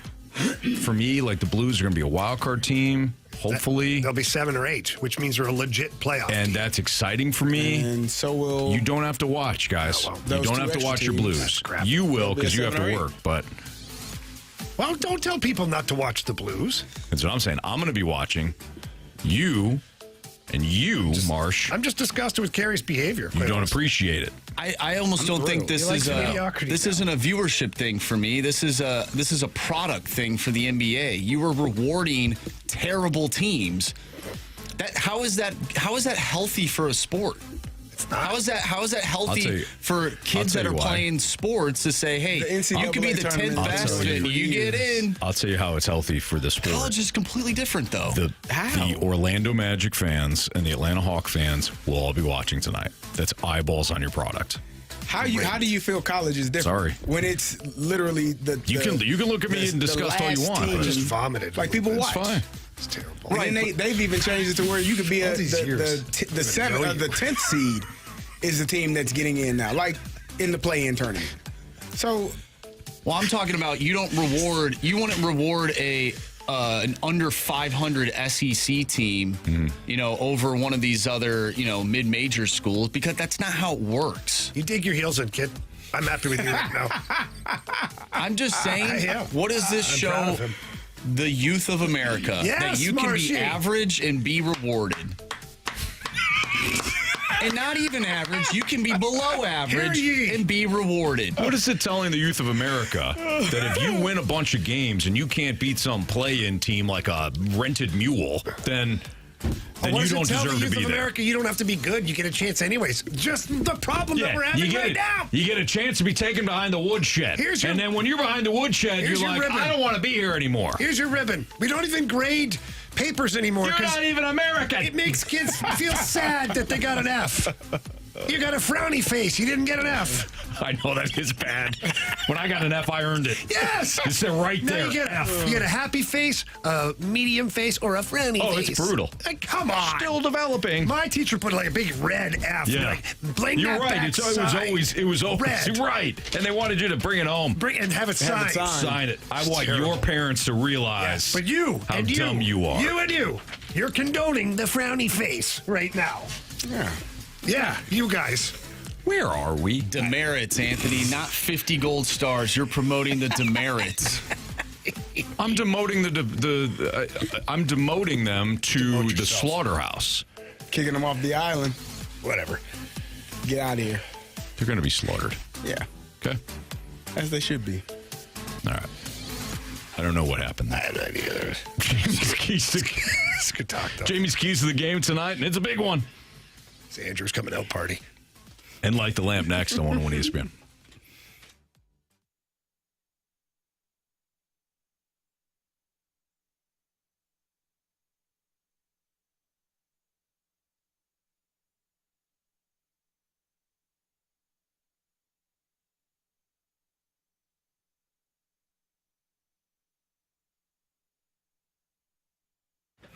Hey, it's Carey Davis, and if you're a contractor or own a business that needs recycling, my good friends over at Scrap Mart Metals have you covered. They are tailor-made for your business and can help you meet your schedule and budget. At Scrap Mart, they understand that job site cleanup for contractors is often a mess, but setting up a business account with Scrap Mart to recycle that metal will make one less thing you have to do during cleanup. You'd be amazed at how the scrap metals add up and how it can help your business's cash flow. If you're a plumber, heating and cooling, an excavator, or any type of contractor, Scrap Mart Metals Recycling can make your job easier. If you own that heavy equipment, it breaks down time and time again. Eventually, the time will come to end your suffering. You'll have to get rid of it. Scrap Mart will actually come and get it out of your way. They'll haul your equipment to one one of the locations and get you a check the same day. If you're a do-it-yourselfer, they have 3 convenient locations, Valley Park, Peevely, Jonesburg. If it's metal, they will buy it. They offer a convenient drive-on scale, and you will always get the highest payout. You'll always get top dollar for your scrap metals. Visit them today at scrapmartmetals.com. My guy Lucas can talk to you about setting up a business account to get you rolling. scrapmartmetals.com.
Jamie, I think tonight you need to give the Blues that speech. Do you want to be good or do you want to be great?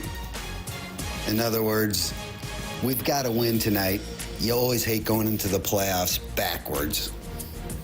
Thanks. Appreciate you guys. It's Fastlane on 101 at ESPN. Marsh, what, who was that? What mic drop? Rodney. Rodney. I only said it like 20 times. Rod the Bod. That's what we call him. Oh, really, Marsh? Okay. What? Boy, you better be paying attention 24/7 because I'm gonna start saying some stuff, and if you're not at the ready, this is how That's gonna be tough. This is how spite works. That's gonna be tough for you to listen to. This is how spite works. Okay, Carey, tell him. Yeah, it is.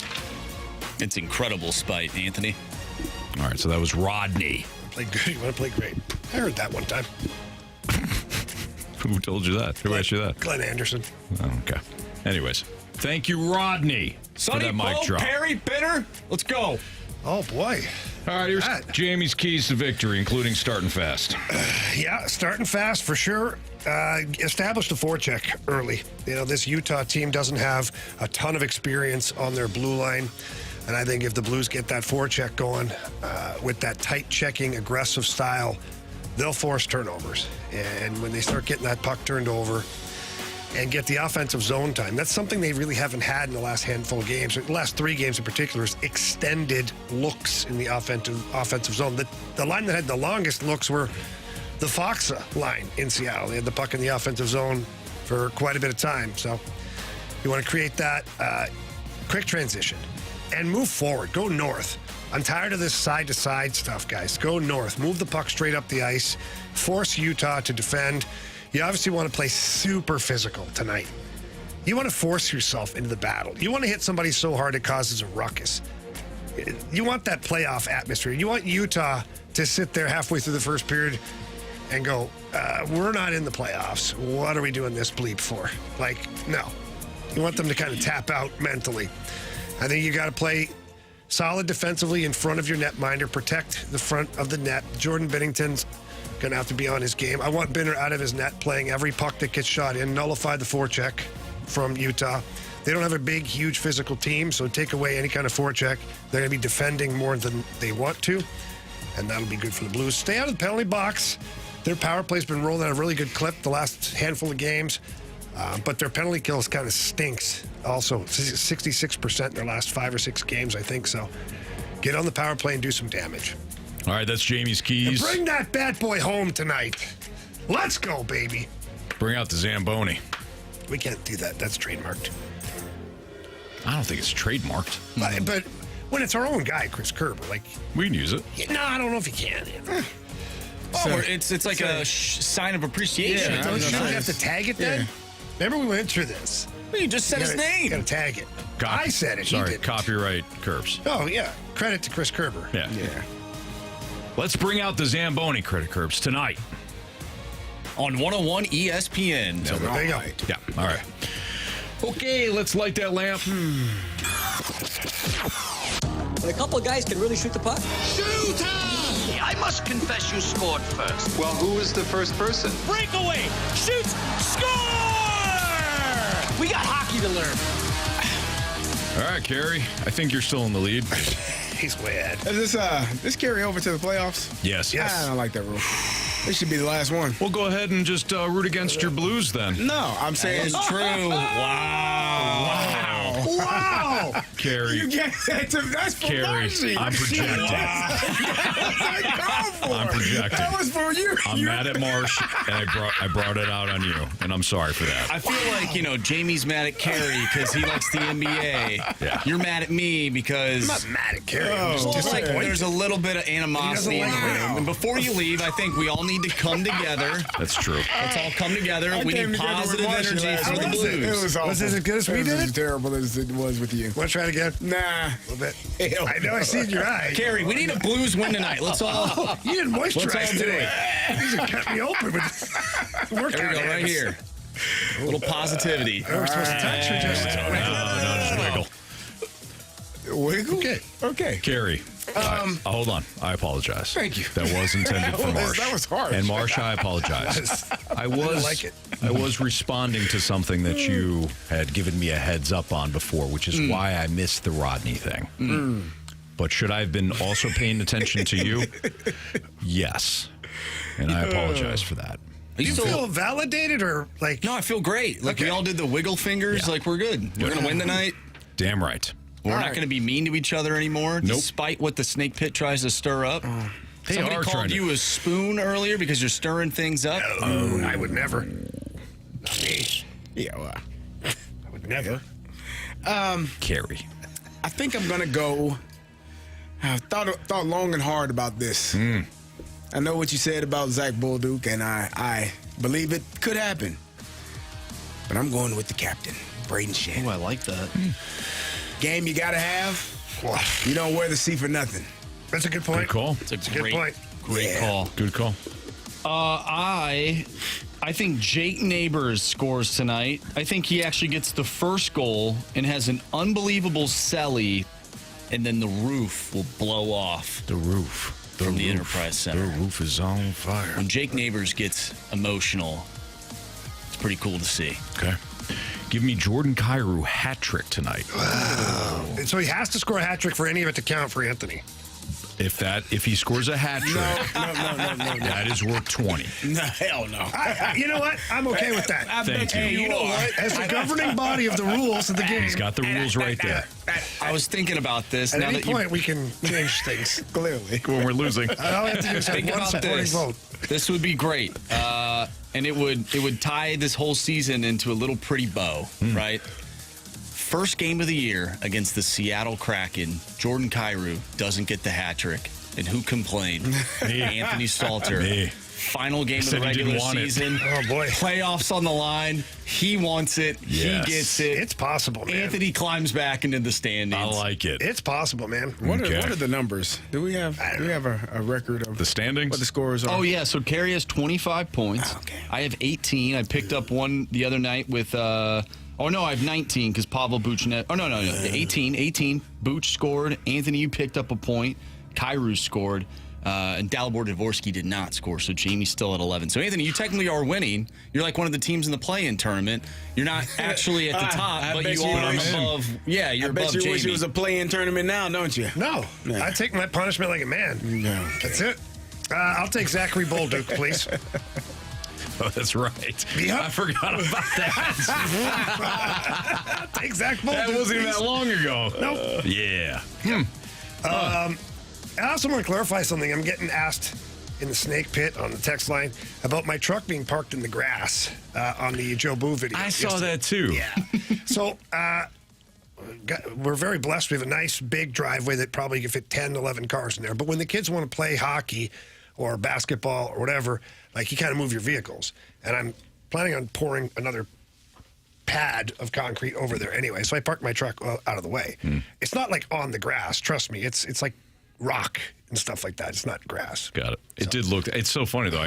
When I watched the video, I'm like, oh, Jamie's got his truck on the grass. Yeah, it's like a little crushed stone and all that stuff over there. Got it. Well, tell them it's your grass. If you want to park it there, you can. Yeah, kiss my grass, quite honestly. What the hell are we doing? Well, I mean, when you're using Green Envy, though, you want that lush grass to be the envy of your neighborhood. Fertilized things, they're perfect for the Missouri soil. Yeah, exactly. Yeah. Formulated. They only use products formulated for the Missouri soil and weather conditions. Nice job, Jamie. By the way, the 314 says our little finger wiggle really got him going. Good.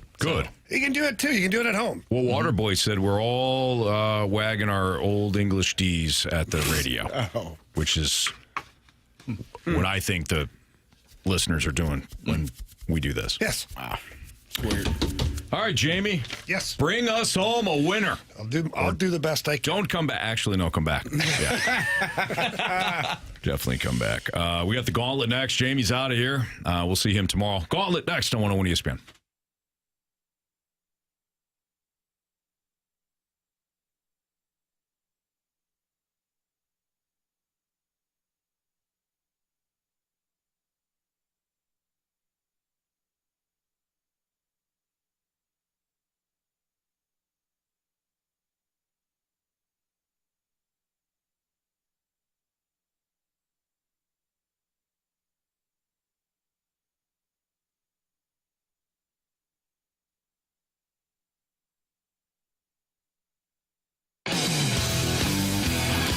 If you're looking at your vehicle right now, even if it's a brand new vehicle, you may kind of be bored with it. Accessorize that bad boy. Go to Pure Performance. They are your one-stop shop for all aftermarket modifications. They've been in the business for 45 years, and they've been outfitting the best vehicles in the St. Louis, St. Charles area. I guarantee you, every day you look at a vehicle that's out there, and Pure Performance has accessorized that vehicle. They've got an awesome showroom, 25,000 square foot facility. It's located right in St. Peters off of Highway 70. Walk in, please ask for Shelby or Paul. Tell them Jamie Rivers sent you in, and then let them know what you're trying to do with your vehicle. And it doesn't matter what vehicle you drive, they've got accessories for you. They're also some of the best in the business when it comes to your tires. They have tires for every vehicle that's out there, and now they also have tires for your ATV, UTV, your golf cart, all your toys. They've got you covered, and that's over at Pure Performance. So please, again, stop by, check out the showroom. You will love it, I promise you. But if you can't get there in person, they have a great website. Check them out at pureperformance.com. That's pure, P-U-R, performance.com.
warriors. 4 categories, 1 challenger. Can you survive the gauntlet? Brought to you by Blue Note Roofing. Roofing, siding, and gutters. Visit BlueNoteRoofingSTL.com for a free inspection. 403 Your Time Check, brought to you by Clarkson Jewelers, an officially licensed Rolex jeweler with Andrew Marsh, Carey Davis. I'm Anthony Stalter, and we welcome in Ryan. What's up, Ryan? Hey, how are you doing, man? Doing great, brother. Appreciate you listening. Thank you for playing today. You have 3 options, Marsh, Carey, or me in the gauntlet. Who would you like to go with? Jamie split out, huh? Jamie right. split out, yeah. All right. I'll do CD. Carey Davis. All right, good luck, Ryan. I also know why the Blues have lost 3 in a row, if you want to hear the story, too. But Save it. We got to get the gauntlet first, though, Ryan, okay? Gotcha. We got to take care of business first, then we can listen to your Blues take. All right? All right. Carey's going to go to the cone of silence. Ryan, you're going to tell Marsh to spin that wheel. Spin that wheel, Marsh. All right, Ryan. What are you hoping for? I'm a fountain of useless information, so random's great. Okay, let's see if the wheel obliges. Marsh. It did not. Oh. There is a big game tonight in St. Louis, and no, it is not my Major League Baseball, the show game that I'll play later tonight. It is the Blues game. It's hockey. I can live with that. Okay. I can live with that. Number 2. There you go. Well, you're going to get 4 hockey-related questions today. Carey will receive the same 4 hockey-related questions. Each question is worth 2 points, unless you ask for the options. If you ask for the options, those questions are worth 1 point. Are you ready? Yes, sir. I am not. Marsh, I need your... Oh, yeah, we probably need the questions. Yeah. That would be fantastic. Just read the answers, that's fine. I could do that, yeah. After you answer the question. All right. Here we go. Which Central Division team was the first team in the league to finish the regular season this year? This team wrapped up their regular season 2 days before the Blues did with a 4-2 win over the Anaheim Ducks. They're already done right now, right? Is what you're saying? Mm-hmm. Yes, sir.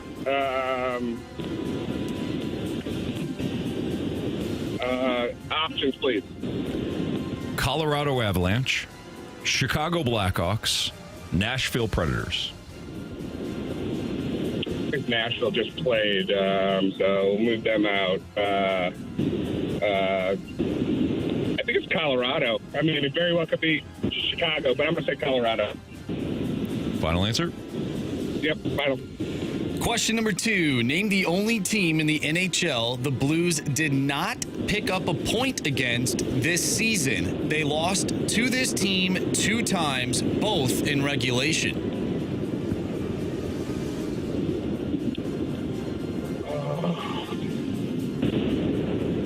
So it's obviously not a conference team. It's out of conference.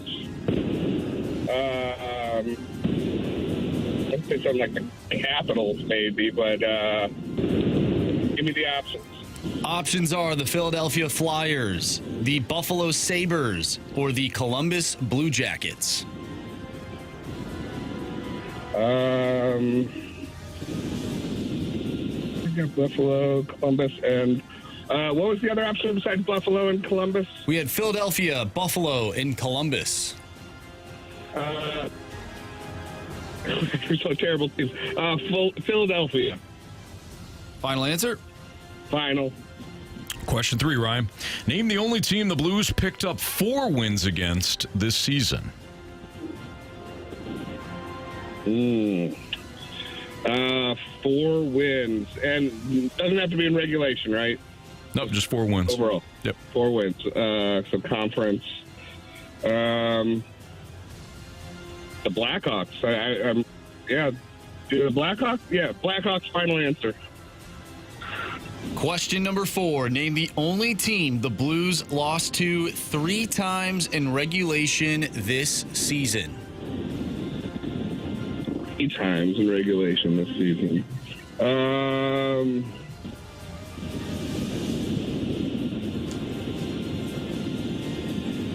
Winnipeg?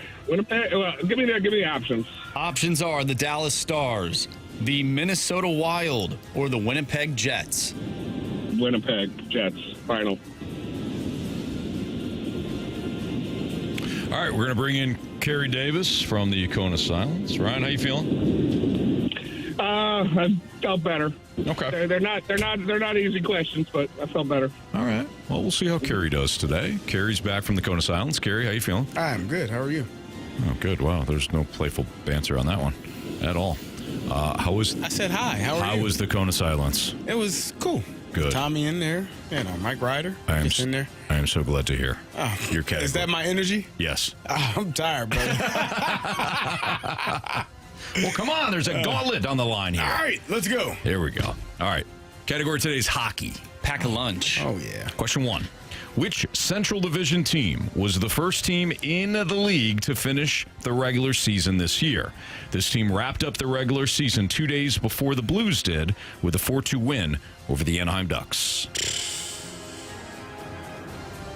Okay. Dallas. Over the Ducks. 4-2 win over the Ducks. Oh, man.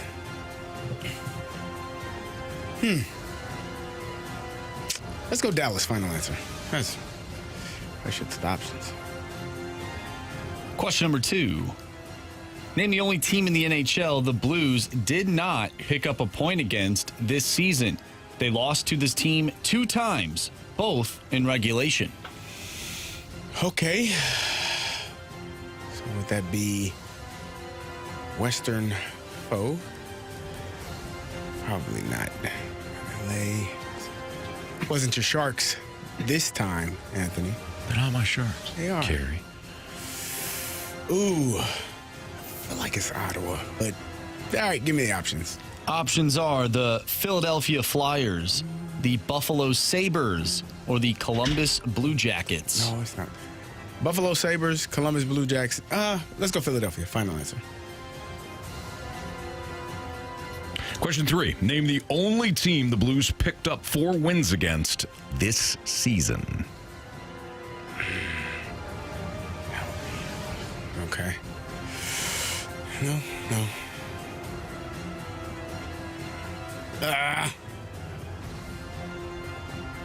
4 wins, you say?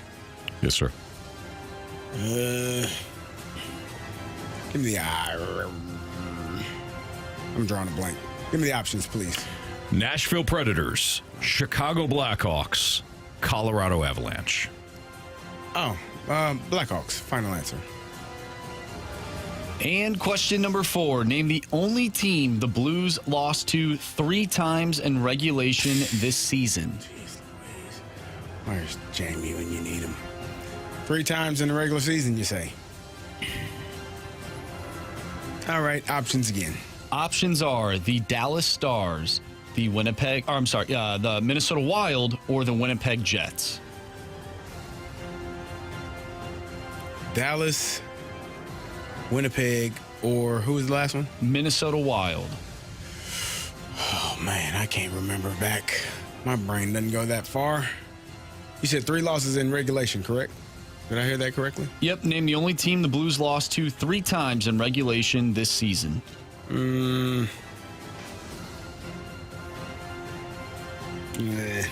don't think it would. See, I said Dallas once, but that one could be wrong. Maybe it's Dallas this time, but that could be wrong.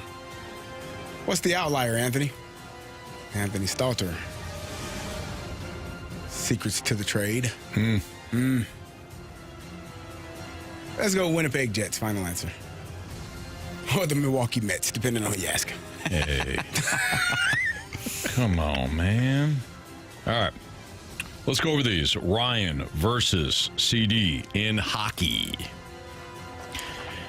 Name the only team the Blues lost to 3 times in regulation this season. With the options, Ryan said the Winnipeg Jets. We just heard Carey say the Winnipeg Jets. Correct answer is... It's the Minnesota Wild. Minnesota Wilds. So we have a 0-0 tie between Ryan and Carey Davis. Name the only team the Blues picked up 4 wins against this season. Carey, with the options, said the Blackhawks. Ryan, without the options, said the Blackhawks. Correct answer is... Well, it's the Nashville Predators, gentlemen. Nashville Predators. Beat them 3 times like in the last month. He definitely did. Beat them once earlier in the season. In fact, they only played the Blackhawks 3 times this year. Correct. All right, so again, score check 0-0. Name the only team in the NHL the Blues did not pick up a point against this season. They lost to this team 2 times, both in regulation. With the options... Carey went with the Philadelphia Flyers. With the options, Ryan also went with the Philadelphia Flyers. Correct answer is... It is the Columbus Blue Jackets. We got a 0-0 tie. Thanks. Last question. Which Central Division team was the first team in the league to finish the regular season this year? This team wrapped up their regular season 2 days before the Blues did with a 4-2 win over the Anaheim Ducks. Without the options, Carey said the Dallas Stars. With the options, Ryan went with the Colorado Avalanche. If it's the Dallas Stars, Carey wins. If it's the Colorado Avalanche, Ryan wins. If it's any other team in the NHL outside of the Stars or Avalanche, then we're heading to a walk-off after a 0-0 regulation. Ryan. You have chosen wisely. It was, in fact, the Colorado Avalanche. Ryan, you win 1-0 today over Carey Davis. The fast lane streak is over. Carey's got to head to the penalty box. Where was the streak at? I knew the streak was on the line. Marsh didn't even bring it up. I knew it was. Are you ready, gentlemen? Let's just say this is our first loss in the month of April. Let's go. 1, 2, 3, 4, 5, 6, 7, 8, 9, 10. 10-game win streak. 10-game win streak out. Ryan, good job, Ryan. You've kind of earned it. Why are the Blues on the 3-game losing streak? Yeah. Okay, so I bought my hat. I bought a new hat early March. Mm-hmm. This hat was undefeated. I went over to my friend's house to watch the game. I told him that this hat is undefeated. He proceeds to take the hat off my head, giggling the whole time, and wipes it on his backside. Oh, what? Puts it back on my head. Is he a Blues fan? Yes, he's an enormous Blues fan. Oh, my. Clearly not. Might not be a friend. Exactly. Like, this is him. This is all on him. Well, how do we rectify this? Did you wash the hat? I have an ear infection now, probably. Probably, yeah, absolutely. Yeah. Listen, hey, Ryan, you already know this, but we'll confirm it for you. You're done with this guy, all right? He's no longer a friend. No true friend or any true Blues fan would do such a thing. So this guy's got to get out your life. I mean, too bad he's like my best friend since high school. Ryan, it doesn't matter. It doesn't matter, all right? You know what you need to do, okay? I know what I need to do. And you're going to need to do it before about 7:05 tonight. Yeah, 3 hours. And if this guy has any decency to him, any morals, he would understand. All right? Now you report back to us after the deed is done. And if the Blues lose tonight, you'll be on tomorrow. So we'll know that you didn't do it. All right? Yes, sir. Yes, sir. It's okay. Fine. All right, Ryan. Good job, Ryan. I'm going to call him after this, after I got the phone. Go handle business, Ryan. Go handle business. All right, buddy. We'll talk to you tomorrow. See you, buddy. All right, see ya. I don't like it. I don't like it for Ryan. I love that, I'm pretty superstitious, so I have all these different things that I like to do before a game or like during a streak and whatever, and I've been doing it for quite some time. I'm not the only person that has their own little thing, right? Right. So the fact that this quote-unquote friend ruined it ticks me off. Yeah. Like, I'm growing this playoff beard. If someone came and shaved my beard before the playoffs started, you'd be hot. I'd be infuriated. Boys, what's rule number 2 in the fast lane? Nobody's safe. I thought that was rule number 1. What is it? Don't stare in your eyes? No. That's number 3. Bury the bodies is number 2. Bury the bodies is number 2. So, Ryan, if you're still listening, you fire this so-called friend right down on his face, right down the stairs, and maybe a bookshelf follows him. Maybe not. And we help you. Okay? Maybe not. I'm just saying hypothetically. Okay. Hypothetically. I'm joking. I'm joking. Don't put the air quotes I'm next just to joking. playing around. This is just a show. And it's an entertainment show. You know what to do, Ryan. Okay.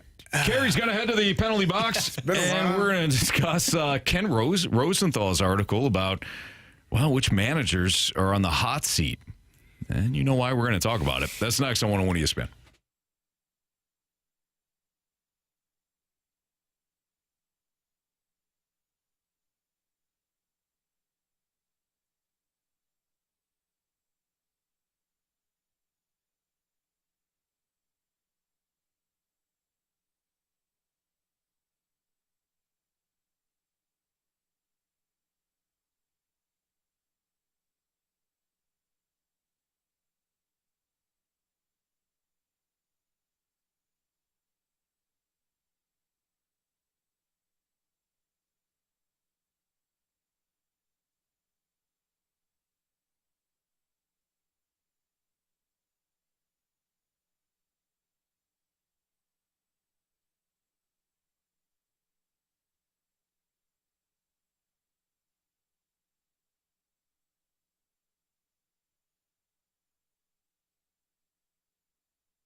Fast Lane on 101 ESPN. 9 MLB managers whose job status could change by the end of the season. That was an article by Ken Rosenthal at The Athletic with Andrew Marsh and Carey Davis. I'm Anthony Stalter. Carey, apparently, he didn't want to go to the penalty box, I guess, maybe? Because he didn't come back. I don't know. He went straight to the dressing room. Must be under 5 minutes. He got a 5-minute major for fighting. Unbelievable. Unbelievable. All right. So this is what Ken Rosenthal writes at the Athletic about Oli. The Cardinals are in an odd place, using the 2025 season to transition from John Mozeliak to Chaim Bloom as their head of baseball operations. Oli Marmol, hired by John Mozeliak, is under contract through 2026. It stands to reason Bloom will want his own man. But whom? 2 former Cardinal greats, Yadier Molina and Albert Pujols, have made no secret to their desire to manage. Both have done it in the Dominican Winter League, and Molina will manage Puerto Rico's World Baseball Classic team for the second time in 2026. The Cardinals, though, might not want to choose between 2 of their legends. And Bloom, after his experience with Alex Cora in Boston, will be especially careful with his choice. Friends of Bloom, who spoke on condition in exchange for their candor, believe Cora was not as supportive of Bloom as he could have been. Skip Schumacher, another former Cardinal who was a member of Marmol's initial staff in 2022 before leaving to manage the Miami Marlins, might be a safer pick. Now working as a senior advisor to the Texas Rangers, President of Baseball Operations Chris Young, Schumacher would be the logical successor to Rangers manager Bruce Bochy. But if Bochy, who turned 70 on Wednesday, wants to manage beyond this season, Schumacher might prefer to accept an immediate opening rather than stay off the field another year. There's another portion of this that I'll read here in a second, but I don't want it because it's weird. But all of this makes sense. There's going to be a change in the front office, and Bloom, as of right now, has no connection to Oli in terms of he didn't hire him. So could this be a situation of playoffs or bust for Oli Marmol? Yeah, I think so. I mean, I guess it depends on how the season plays out, how well they're performing. If the lineup continues to hit the way that they have, they've been outstanding. But I think it gets to a point where if you're not, and it's probably unfair as well because we talked about the roster construction and how the hitting has been better, but the pitching had not been up to par. If you don't make the playoffs and probably get out of the first round of the playoffs, you're probably looking at, changing the manager of the St. Louis Cardinals, which I don't think is a fair thing for Oliver Marmol. I think he's done the best that he can with what he has, but where there's smoke, there's fire. So it's been talked about for a while now.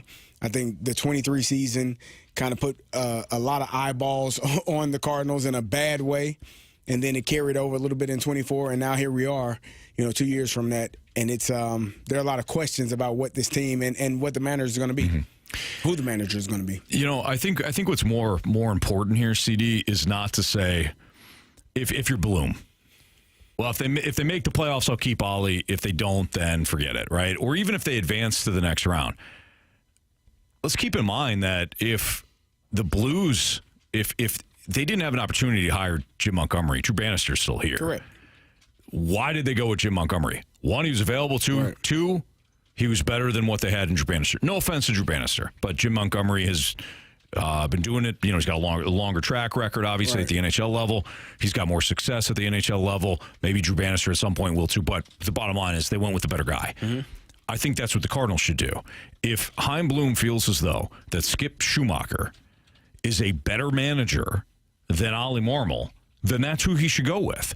Same thing with Albert Pujols, same thing with Yadier Molina. If Bloom feels as though that those guys are better managers and they're available, I don't care if the Cardinals make the postseason or not. He should go with them. I think basing your decision off of whether or not they make the playoffs, they could squeak in. Oh, it's a qualifier. You're good. You're good, Oli.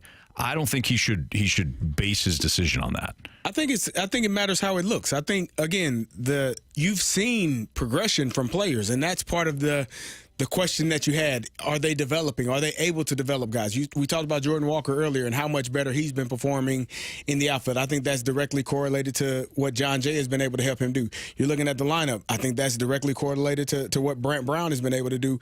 And who hired those guys? Mm-hmm. I would assume it was Oli Marmol. Like, hey, I want these guys on my staff. I want these people to be a part of what we're doing. So that's, to me, that's hiring the right people to help your team be better, and they have shown improvement in those areas. So you're looking at that, and it could be unfortunate that you don't make it to the playoffs or you don't make it far enough in the playoffs. It's almost like you have to. It feels like he has to win the whole damn thing. Like, so one more thing left to do. That's what it feels like, and I don't feel like that's fair. But it could be the reality of where we are with Oli Marmol right now. All right, we can get back into this a little bit later, but we do have Joe Vitale on deck, so we'll talk to Joe about the Blues' big game tonight. What's the game plan for the Blues as they take on this Utah Hockey Club? That's next on 101 ESPN.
101 ESPN Sports Center. I'm Andrew Marsh. It's time for a Sports Center update driven by Johnny Londoff Chevrolet and Johnny Londoff Autoplex. The Blues take on the Utah Hockey Club tonight. You can listen to that game right here on 101 ESPN. Pregame starts at 6. Puck drop is at 7. It is the final game of the regular season, and the Blues are looking to punch their ticket to the playoffs. We'll talk with Joe Vitale next, right here in the Fast Lane. I'm Andrew Marsh, and the Sports Center update is driven by Johnny Londoff Chevrolet and Johnny Londoff Autoplex. See them at londoff.com. Chevy, together we drive. Are you kidding me?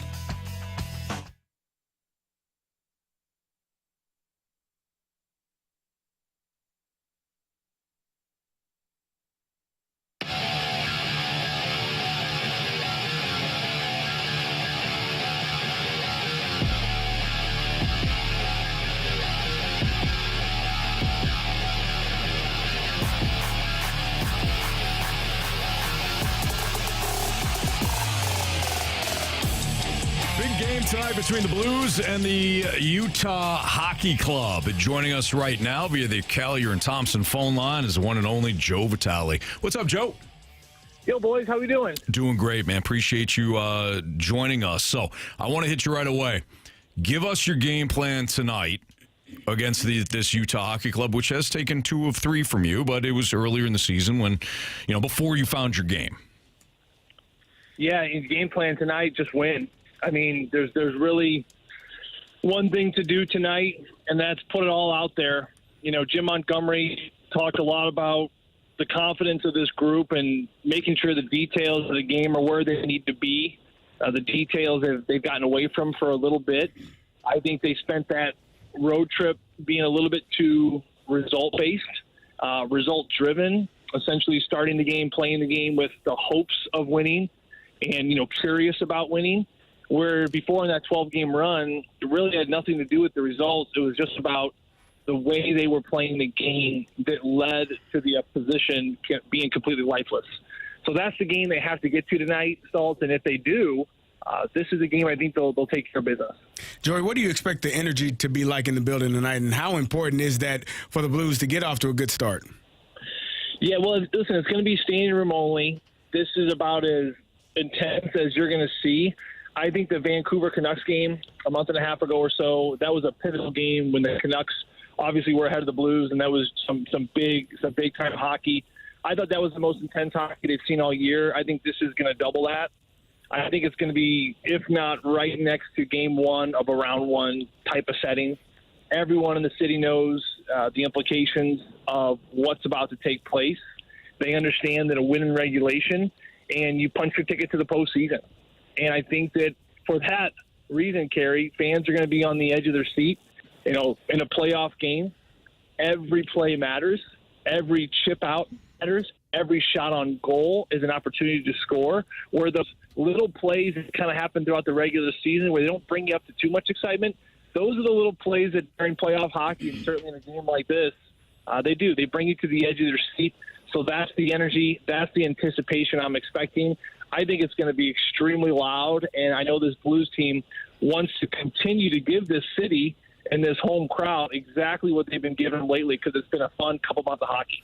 Joey, with that energy, obviously, is going to come some nervous energy for the players. How do they avoid, allowing that to take over them and making sure that they are doing those small detailed things and doing it at a high level? Yeah, I think a couple things stand out. Number one is the start. You want to have a good start in this game. I think you want to get ahead early. And I think you want to establish early. I think you get up by 1, you get up by 2. Think about your enemy, right? The enemy is the Utah Hockey Club that have 3 periods of hockey left before they begin their offseason. And they're hanging on hopes for having one more good game, right? Those players, I've been in that locker room just as much as I've been in the Blues locker room. And the Utah locker room, the mindset of those players, it's a rather dangerous one, actually. A lot of fans are like, well, what does Utah have to play for? They actually have a lot to play for. And those individuals on the team have a lot to play for. There's a lot of young players. There's a lot of unrestricted free agents. There's a lot of players that are going to try to open up Bill Armstrong's eyes for one last time, who, of course, is the general manager for Utah. That's the mindset of those players. Yeah, you have the Clayton Kellers and Nick Schmaltzes that are established players and are just good to go. And obviously they want to go out and compete because that's what they do best. But the large group over there, Utah, they want to finish the year off right. I mean, we all know the old saying, you're only as good as your last game, and there is something true to that. And I know those players on the Utah Hockey Club are going to come out, and they're going to come out fired up. Even though it's a back-to-back, they've been playing some pretty good hockey as of late. They're looking to wrap this thing up on a positive note, and they're going to make the Blues earn it. And there's also something very motivating about playing spoiler, especially in a team's building. And I know for Utah, who have been a thorn in the Blues side, going back to the Arizona Coyote days, they have zero problem with spoiling the party, and they will. So that's where the Blues need to make sure that their A game is there. So having a good start is certainly going to be important. And I think the second thing for me is this is where you lean on your best players. This is where you lean on your leaders. This is where the players like Jordan Kyrou, they step up and maybe have a multi-goal game. This is where your captain and Braden Shen, who's been a little bit quiet since the Dylan Holloway injury, this is where he steps up. Maybe it's an assist early on. Maybe it's a fight. Maybe it's a couple big hits to kind of get the things going to get energy in the building. To me, that's what it's going to take. It always comes down to that. The old saying from Michael Jordan, the winners, the champions, of course, they want the ball when the game's on the line. Well, the puck's on the line right now, and this is where you dish it out to the best players on your team, and your best players certainly have to be better than the Clayton Kellers and the Nick Schmaltzes tonight. Joe Vitale joins us right now on the Fast Lane on 101 ESPN. Joe, based on the matchup, which Blues player could have a big night? The matchup for me to really, really watch, I think that, Zachary Bolduc, and I think the third line can be very, very sneaky. I think that on home ice, you're going to get some matchups you want. I think that Utah has some big forwards that have the ability to shut down. The Thomas on Clayton Keller line, that to me has almost been a scratch. In some ways, Clayton Keller's actually been more favorable in that matchup. But you look at that Krause line. That Krause line is some big bodies of Bustad. I mean, they move people around, and Utah's got some big forwards that like to take time and space away. So to me, if you almost kind of wash out those top six, it's to me, I think that it's going to be a depth line that's going to come up really big. I think it could be a third period goal by the 70s line of Oscar Sundqvist in the middle with Matthew Joseph, who I talked to a little bit this morning. He's just laser focused, so excited about the game. Zachary Bolduc has been one of the hottest goal scorers for a young rookie. I think he's ready for this moment. I don't think this moment is going to overwhelm him because of how confident he is. I know he would love nothing more than to accomplish his goal, which he established when Jim Montgomery took over, which was to score 20. And I think that was a crazy goal. At the time, he had 0. And then, of course, Jim Montgomery takes over, and he's got 18 now. So he's very close to that goal. I'm not going to sit here and say he's going to have a multi-goal game, but I just think it could be a depth player that can really step up in the end. Joe, if I would have told you before the season started that heading into the final game, a regulation win for the Blues would get them in the playoffs, what would you have said? I would take it any day of the week. I think that any team, even your Colorados and Dallases, would take it. Why? Well, because the Central Division, it's a bear. And even the top teams like Winnipeg, you proposed that to Winnipeg back in September, they were like, yes, sign me up. I don't know if any team had the expectations of taking this division, taking this conference, or finishing in a top 3 because it is just that difficult. Guys, look around the league. I mean, the Eastern Conference, no disrespect to them, but I'm looking at the Ottawa Senators, the Montreal Canadiens, hard spots. I mean, the New Jersey Devils. I mean, there are teams that just have been struggling for a long time, and I don't think there's a lot of strength outside maybe the top couple teams in that conference. You look at this West, holy smokes. Minnesota's all of a sudden got their magic back. They got Kaprizov, Eriksson Ek back. They're off to their winning ways, and they're going to finish in a wild card. And the St. Louis Blues team has got off a 12-game winning streak. They could possibly finish in the second wild card. So it's no joke. It's a tough conference. It's a tough division. So, yes, for those reasons, big picture, I would absolutely take it. And I think that to be completely honest and completely fair, it is amazing to think that they went on that run they went on, and it still came down to the final game of the season. But that's how difficult it is to claw back into good standing when you fall behind, especially halfway through the season. So I know big picture, that's what it's about now for this team. Yeah, they put themselves in a wonderful spot coming out of the Four Nations break. They should be proud of that. But guys, I don't know. There's no moral victories in this sport. I don't think this was a playoff team to start the year. I think if they were going to squeak in, it'd be a great year. But they haven't squeaked in yet. So I think that, if you really want to be honest here, I think the players and the coaches and the fans of this city would tell you, as fun as this has been, as great as this has been, They still have one more to go. And if they don't get the job done and all of a sudden Calgary takes care of business over the next couple of days, I think you have to look at this like a disappointing season. And that's not to put extra pressure on themselves and certainly the players, but I also think that is the reality. And they're, of course, winners and champions and competitors on that team. They understand the severity of it, and now all you got to do is make sure you channel that into the right venues and avenues to make sure you go out there and take care of business. Joey, I've been talking to you for a few years on these airwaves, and I hear a little something different in your voice. You sound dialed in, brother. Are you ready to go? Like it sounds like you're locked in, and you know what this moment means. You haven't laughed, you haven't joked with us. You are dialed in. Tell me about what you're feeling right now, getting ready for the call. Energy, baby. You got to bring it from the broadcast booth. The fans, I know you're listening, going down to the game right now. You better bring it. Everyone's got to bring their game face, put on the war paint, whatever you got to do. I'm going to keep my battery on. Maybe I still think one of these days Doug Armstrong's going to call me and say, "Hey Joe, we got a flu bug. We need some backup guys right now." If he did that tonight, Mike, I don't care what pass. Give me a left-hand stick. I'm a right-hand shot. Give me a left-hand. I'll put my shoulder through somebody. I'll tell you that right now. Joe, is your hockey bag always in the car? Hockey bag and golf clubs? No, I don't golf. I got my fishing rod. With a couple of my tackle box from Bass Pro. Got a couple spinner baits. I always got a couple J-hooks, a couple of weights for in case I want to get some worms. So I'm always prepared for fishing, and I'm always prepared for that hockey game. So, baits and fishing pole always in the car. That's a must.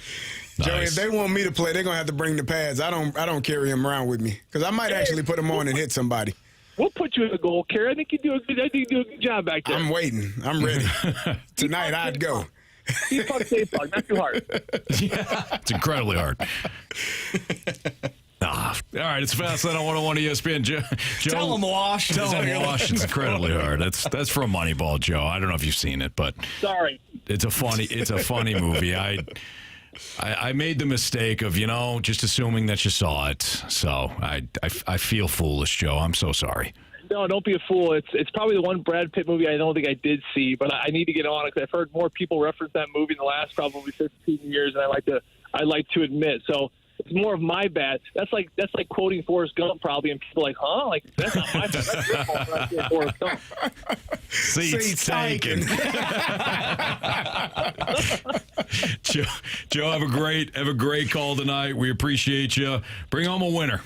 Sounds good, boys. You guys as well. All right, see ya. That's our guy Joe Vitale here in the Fast Lane on 101 ESPN. Oh, he's locked in, man. You were right. That was a great observation. I've been talking to Joey when I was doing the morning show. Like I've heard Joey. He likes to have fun. He likes to laugh. Like he's dialed in. Yeah.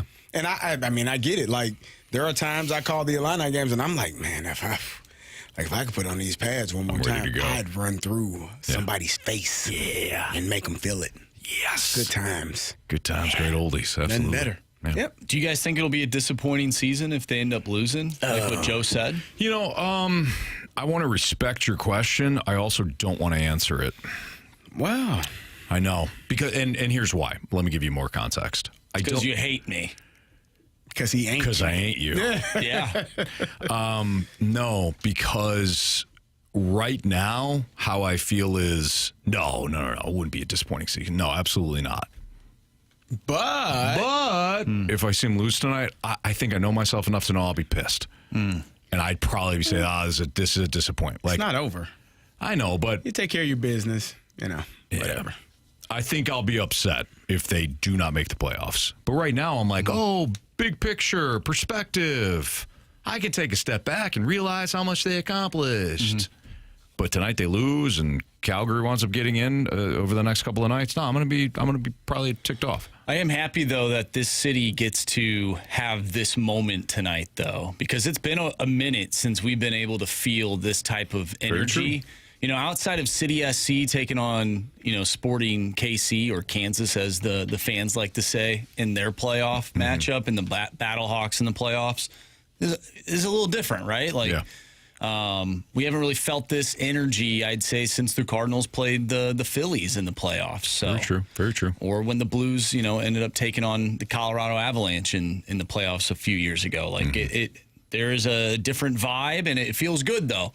Hopefully the team can pull through. It's a playoff game tonight, baby. Essentially. All right, it's Fast Lane on 101 ESPN. We got all the coverage for you. Pregame at 6 on 101 ESPN. Puck drop at 7 on the Blues Radio Network. We got Beat the Streak and Bet the Board next in the Fast Lane.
want to hit baseballs. All of my successes depend on me. You're ready to hit. The hits just keep on coming.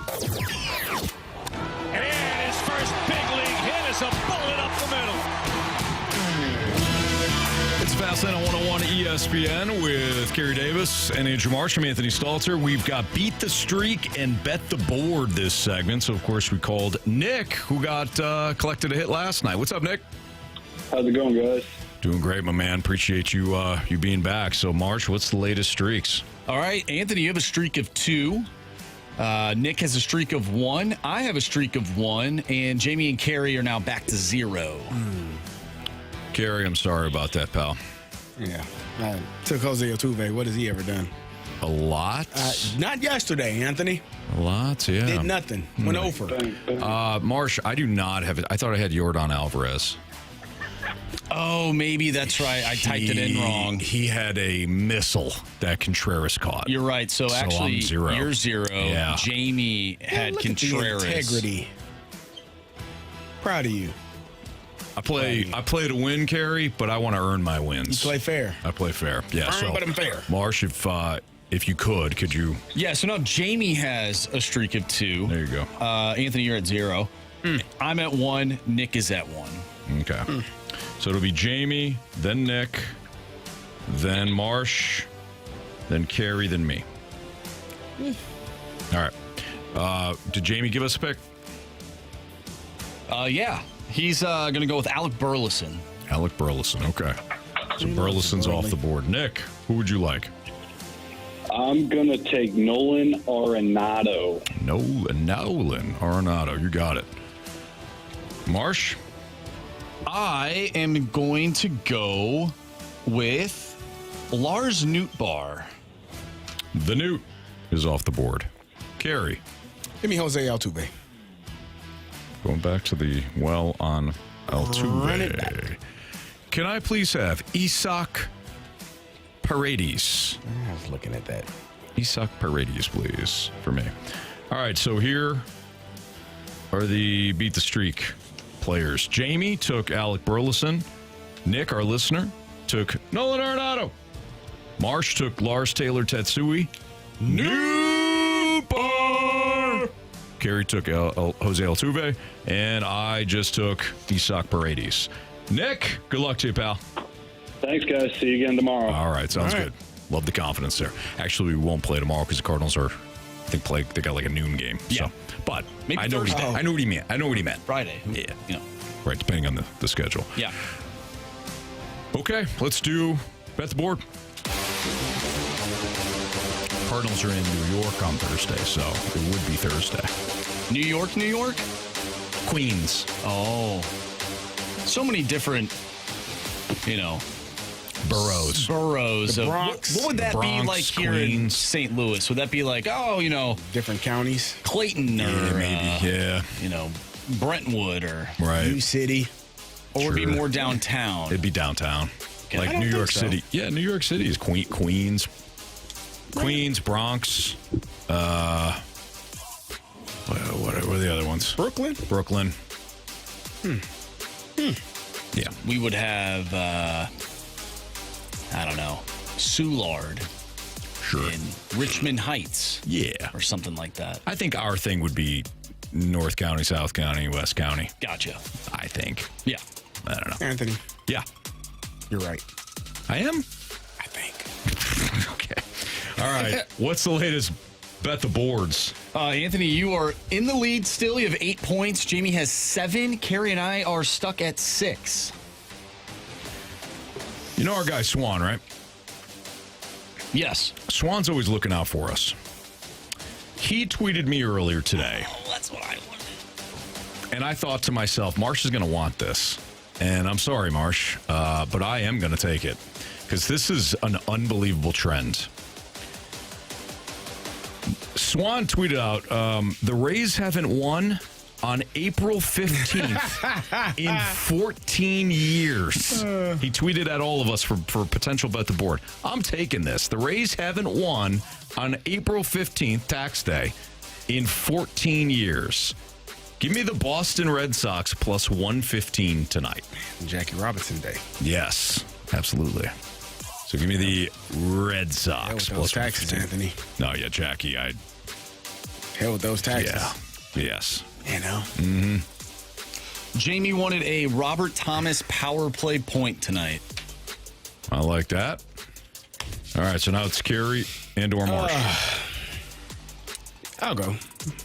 Give me Jimmy Butler, 34.5 points, rebounds, and assists. Jimmy Buckets, everybody. It's a big game. Jimmy Butler shows up. I'm going to go with Zach Bolduc, 2+ shots on net at -130. Droid FX, thinking exactly what I was thinking. He goes, wow, that's crazy. Talking about the streak. He goes, that streak will end tonight now. I'm like, exactly. I almost said, I'm like, it's going to end tonight. Who are they playing? Boston. Oh, no, it won't end tonight. Yeah, never know. I mean, Boston's an underdog. Are they? Yeah. Darn it, I just said the Red Sox +115. Oh. Hey, listening. Yeah. Your mic drops in the Cardinals are next here on 101 ESPN.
Where's your coach? The couch.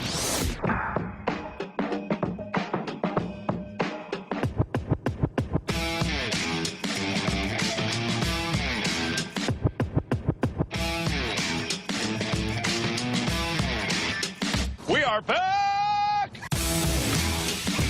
That's right. Cardinals are back, baby. 8-8. We got the playoff countdown going on here in the Fast Lane on 101 ESPN. Carey doesn't want to participate, but that's only because he's a Dodger fan. I think it's kind of hard to start counting, the magic number when you're only, 16 games in. With Andrew Marsh and Anthony Stalter, let's do some mic drops. Some Cardinals mic drops. We call this coaching from the couch. And right before we got on, Marsh was laughing his Liberty Bells right off. Do you want to start with that one, or do you want to end with that? I want to end with that one. Perfect. Save the best for last, Carey. Potentially. Let's hear from Lou first. Hey, boys, it's Lou. What up, Lou? I know last time I dropped in with the mic, I ragged on Miles Michaelis. He's a nice guy. Not a great pitcher, but he is a nice guy. But this time we're going to be positive. The offense, man, it's been great so far. And it's not a fluke either. Against the likes of Paul Skeens, Aaron Nola, Zach Wheeler, Framber Valdez, we put up some numbers. Jordan Walker is finally looking like a solid right fielder. It's crazy, what happens when you give somebody a couple years to actually learn a new position that they've never played before. It's crazy what happens when they have some time to learn that. Victor Scott looks like he's a lot more better suited for the big leagues than he was last year. Contreras is starting to get hot. Arenado looks like he may have dipped back into the fountain of youth. The boys are popping. We got a guy named Pozo that's hitting doubles left and right. Our catchers are the best in baseball right now, offensively speaking. We're not going to talk about defensive metrics. We're positive here. So this offense, baby, if we can get the pitching to be average at best, we're going places. There you go. There's Lou. All right, boys, you have a good rest of your day. I know I'm not Janet, but hopefully I put a smile on your face today. Appreciate that. But you are Good Lou. luck. Yeah. See ya. And I stepped on your mic drop there. But yeah, no, I like the positivity. I don't even know if I don't know if you'd be average and make the playoffs like we're talking about now because they won a couple games. But I know where Lou's going with this. I think I like it. They are trending in the right direction. Yes, they are. Let's hear from Chase. I know it's only been 16 games. You got Brendan Donovan leading the league in hits. Sonny Gray, as many questions as we've had about him, he's tied for the lead in wins in the league. And you got a bunch of young guys on the team that are playing well. I hate to admit it, but I think I'm starting to buy in. No credit to Mo. Okay, sure. That's yeah. fair. That's fair. Right? I'm starting to like this team a little bit, but not because of you, Mo. Let's hear from Robbie next. So 1/10 of the way into the season, a lot to be excited about, no doubt about it. And I don't know how much we can really lay at the feet of the hitting coach, the change in the hitting coach. But my goodness, what a stark difference we have seen this year from the last few years.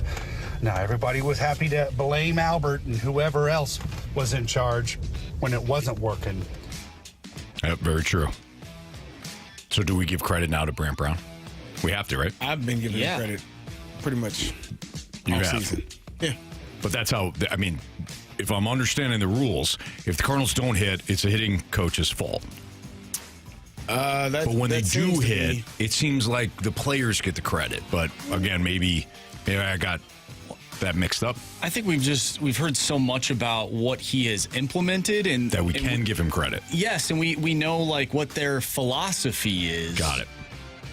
And so we're seeing it on the field. So like you have to give him credit, but like we can't discredit the players too, though. Like they are the ones that are going up there and doing it. But I think they have somebody in their ear now that helps them a little bit more so than somebody else. You don't want anybody in your ear while you're hitting, do you? Well, it depends. Like, as you're, like, No, you yeah. want to clear the mechanism for sure. Yeah, you're swinging and somebody's in your ear. I think that could be. You definitely don't want a moth in your ear either. No, that's badass. Matt Holliday. But here's the thing, guys. Yes, of course you do. Because when you're up there hitting, and let's say it's a John Mabry or a Jeff Albert. Okay. And they're telling you to not hit the ball. That's a problem. So now that Brant Brown is in their ear and telling them, hey, you should hit the ball, and they're doing it. I think you do need that. What I'm saying is Brant Brown is calling all the right plays. Why would a hitting coach tell you not to hit? That's what John Mabry and Jeff Albert and all the other hitting coaches were doing. Oh, that's why they weren't. Mm-hmm. Oh, okay. Yep. Makes sense. Well, why else would you want to fire the hitting coach constantly when they weren't hitting? It was his fault. Picking up on that sarcasm because I'm laying it on pretty thick right now, CD. See what you're doing there. Yeah. All right. Is this your Laughing McGee one? Yep. Here's Chester. Good afternoon, everybody. This is Chester, a.k.a. Brendan, a.k.a. Steve, a.k.a. you can call me Al. As a baseball fan and as someone who is actually actively watching the Cardinals this year, I really love that the lineup is becoming electric. The young guys have actually made it fun to watch a game. Now, what would really, I believe, turn the fans' ideals about ownership and this organization around this year would actually to be calling up the young pitchers out of the farm system, McGreevy especially.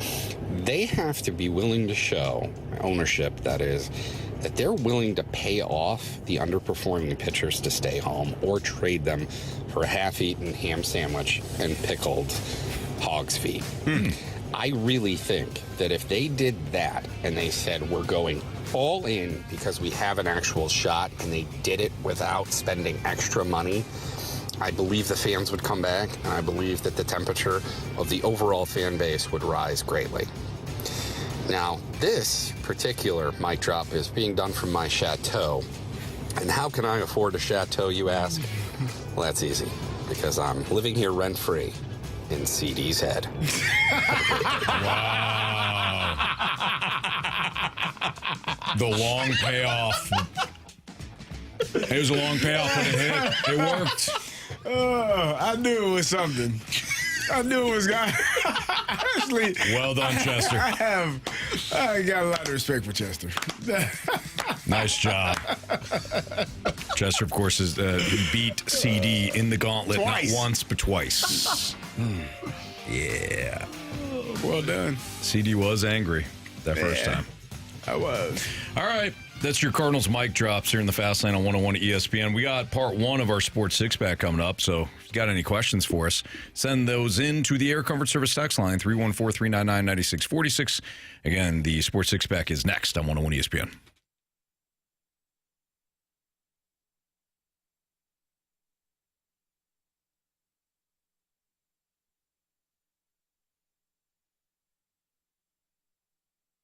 Hey, it's Carey Davis, and if you're looking to replace those old drafty windows with energy-efficient ones, well, look no further. Window Nation has you covered. Window Nation's windows are built to protect your home with their top-quality insulation and seals. And right now, if you go to them, you get 4 windows free with every 4 you buy. You could save and have no interest or no payments for 2 years, pay nothing until 2027, and you can get a free entry door when you buy that window. If you buy a house of windows, all you need to do is call them at 866-90-NATION or visit them online at windownation.com.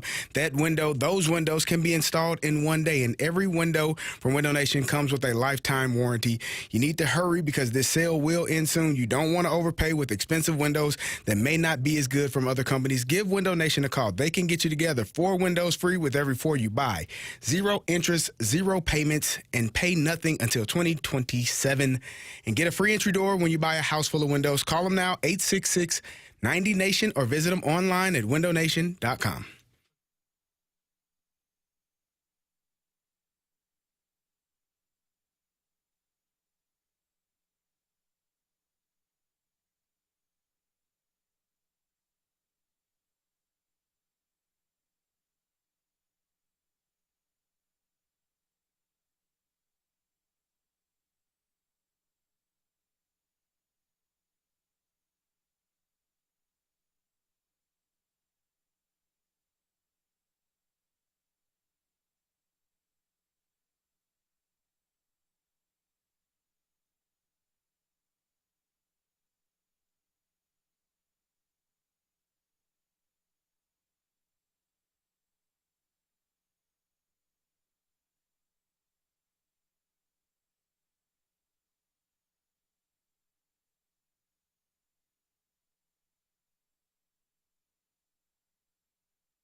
It's time for the Fast Lane to answer your sports questions. I want to ask you a bunch of questions. I want to have them answered immediately. Asking me all these weird questions. Answer the question. Answer the question. Answer me! The Sports Six-Pack is refreshed by the Finnish Long Drink, Finland's best-kept secret. A sparkling citrus beverage made with real liquor. Visit thelongdrink.com.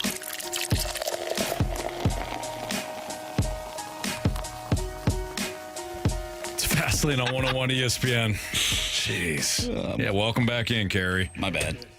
Just plug your nose. What a miss. Stuff. There might be a gas leak in here. What? Yeah. What kind of gas? Not the one that you'd find in your home. Oh, the one that you'd find out of my rear end. Oh, my. Marshy. And it was an accident. How old are you? You normally give us the heads up on it, too. How old are you? How old am I? Yeah. 29. No, when you're older, that it's an accident. No, it was an accident. Like when you're 75, it's an oh, excuse me.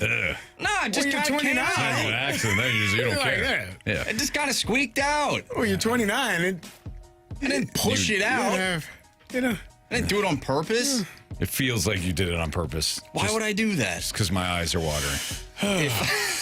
No, it's usually the ones that you don't want to have happen are the more diabolical ones, and sometimes they lead to other things. True. And that's not called a fart, Anthony. No. That one starts with an S and an H. That's right. And then you got to check your pants after that. It's not good. But right now, I think my pants are fine. Good. But this room, not so much. Your eyeballs, not so much.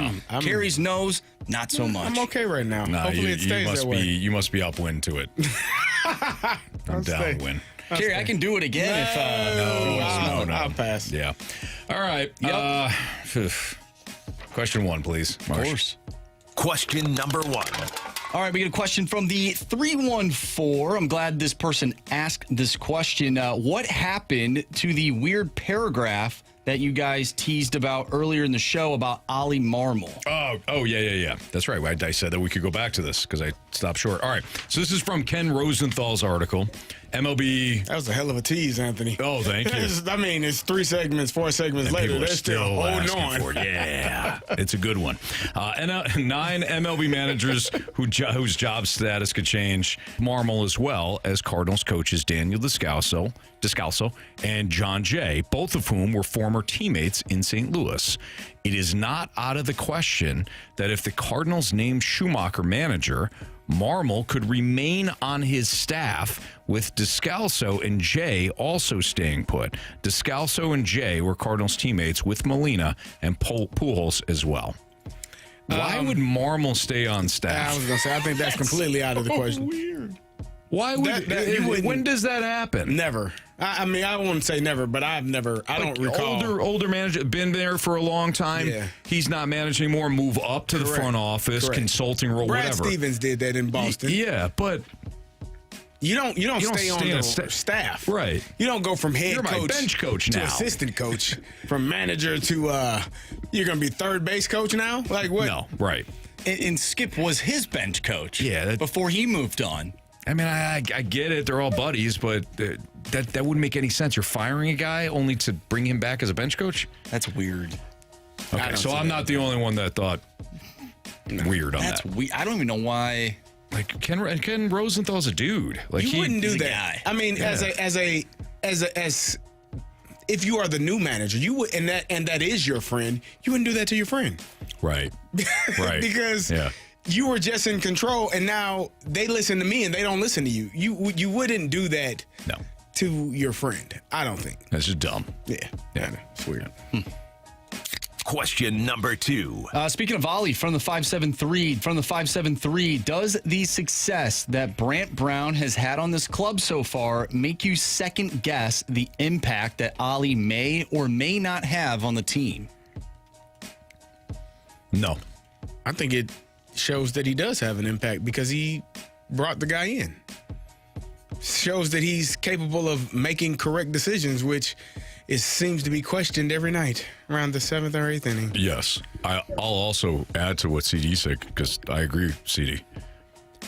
Those are two different roles. Brant Brown is not talking to the media day and nights. he doesn't have to control the game. He doesn't have to worry about who's available in the bullpen that night. He doesn't have to worry about pitch counts. He doesn't have to worry about what decision could impact, who's left on his bench late in the game, and sizing up what the opposing manager could do, and what in terms of bringing in a reliever and who he wants.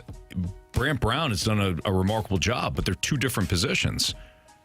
Oli's managing an entire roster for 162 plus games.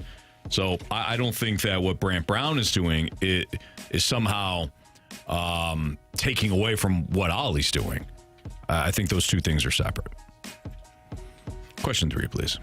Question number 3. Interesting one here from the 618, and I think Carey will have some great insight for this one. I'm a JV coach, and I'm good friends and respect the varsity coach. We have been working together for years. I'm starting to question the direction of the program. Head coach is quite hard-headed. What's the best way to proceed? I mean, you can try to talk to him, but you also have to understand that that's his program or her program, and they're going to run it the way they see fit. And your job as an assistant coach, I know people often think it's to, help the kids. Your job as an assistant coach is to assist the head coach in whatever role, whatever is needed in that role. And so, you can have a conversation. My coaching staff brought me into a meeting one day. They were ready. They all brought me in. Hey, we need to meet.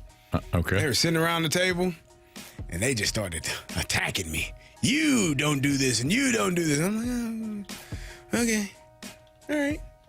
And then I said, well, since we're being transparent here.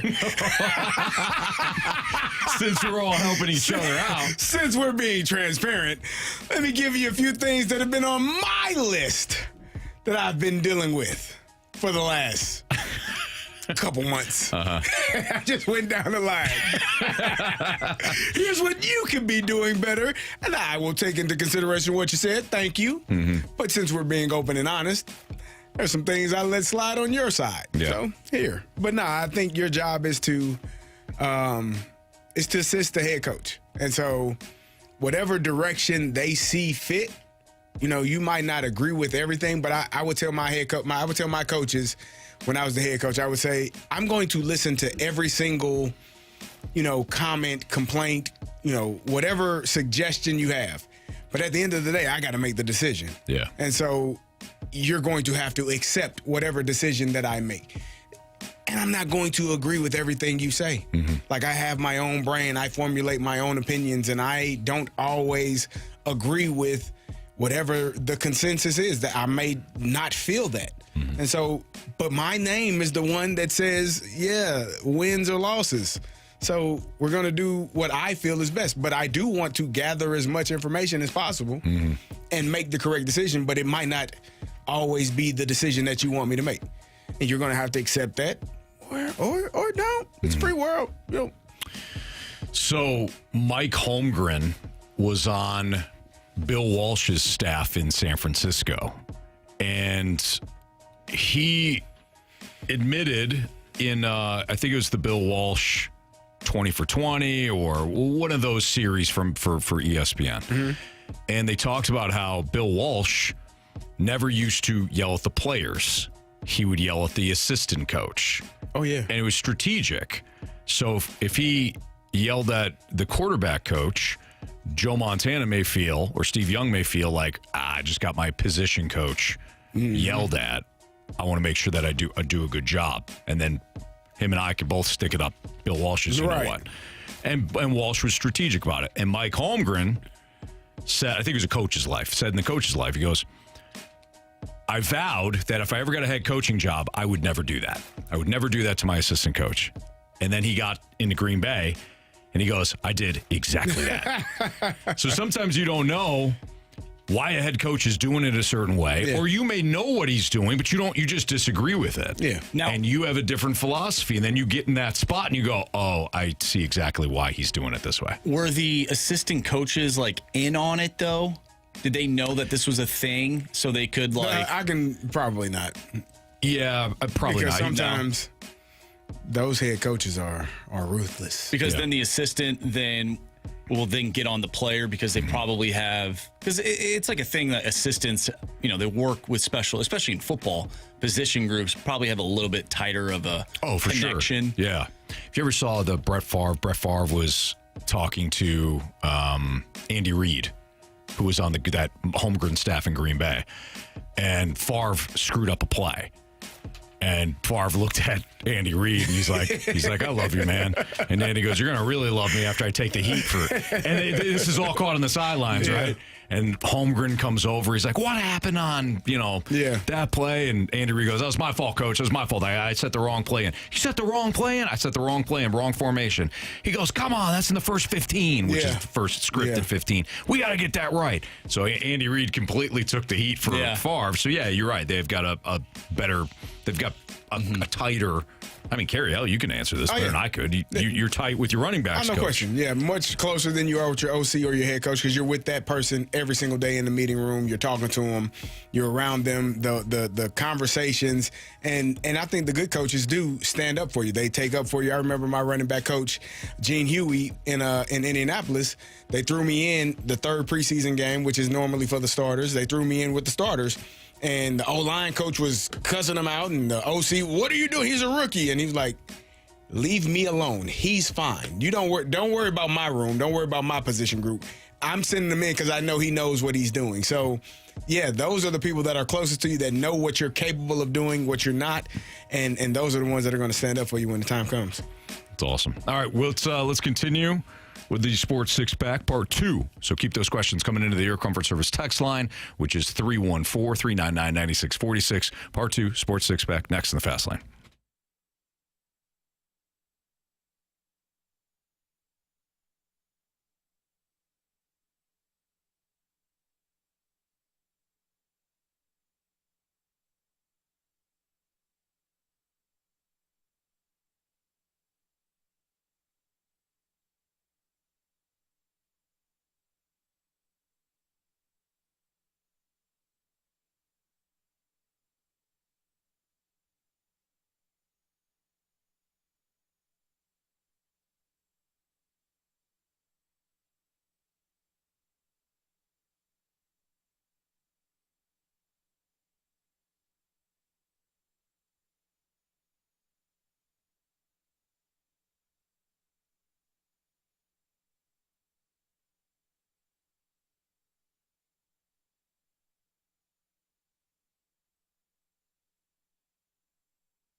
101 ESPN Sports Center.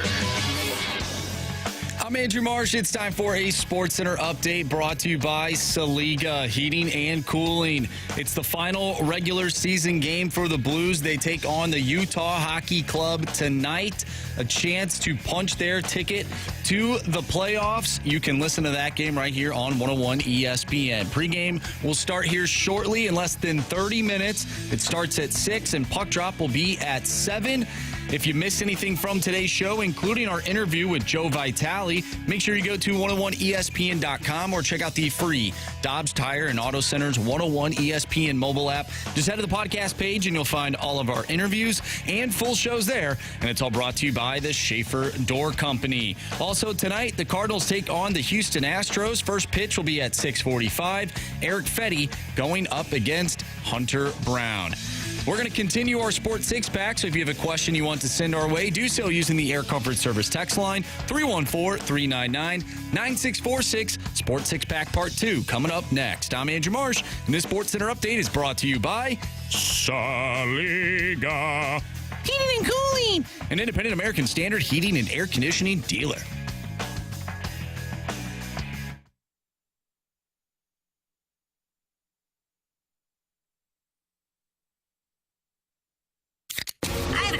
It's time for the Fast Lane to answer your sports questions. I want to ask you a bunch of questions, and I want to have them answered immediately. Asking me all these weird questions. Answer the question. Answer the question. Answer me! The Sports Six-Pack is refreshed by the Finnish Long Drink, Finland's best-kept secret. A sparkling citrus beverage made with real liquor. Visit thelongdrink.com.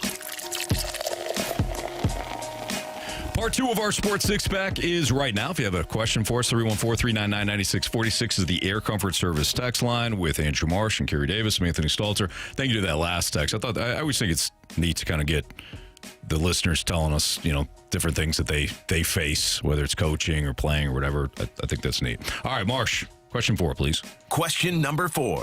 All right, from the 618, if Lars Nootbaar is playing like this at the deadline, should he be a trade chip for an ace? Oh, God, yeah. I mean, if it's an ace, like a legit ace, yes, absolutely. 100%. But I don't think there are very few aces these days. And 2, I don't think you're going to get an ace for Lars Nootbaar. Well, also, let's think about it. Are you going to get an ace from a contending team? No. Because that's the only team that would be wanting Lars Nootbaar as a contending team. And if that is the case, they're not going to give up an ace to get him. And you could get an ace, from a different team that's not contending, but why would they need Lars Nootbaar? They probably need other stuff. Yeah. So. Yeah, Chester says I'll pack his bag for him. Yeah, absolutely. And it's nothing against Lars Nootbaar. It's just, if it's an ace, and maybe this texter didn't want to include a name, but has a name in mind, and if so, throw it out there. I think Marshy we'll be gentle. Absolutely correct about a team that is contending not going to give up their ace. No, there's no way. So I'm looking just at teams now, just for blanks and giggles. The White Sox no longer have an ace. The A's. They don't have much these days. Washington's building for the future, so I don't think they're going to give up any young pitching. Highly unlikely Pittsburgh or Cincinnati trades within the division, even if they're out of it. Colorado has nobody. So, yeah. I don't know who would qualify for that. You say Colorado is nobody? Colorado has nobody. Has nobody. Has nobody. I thought you said they don't have fans. They don't have players. I was going to say, they're people. They're like on autopilot. You guys remember that guy named Chris Bryant? No.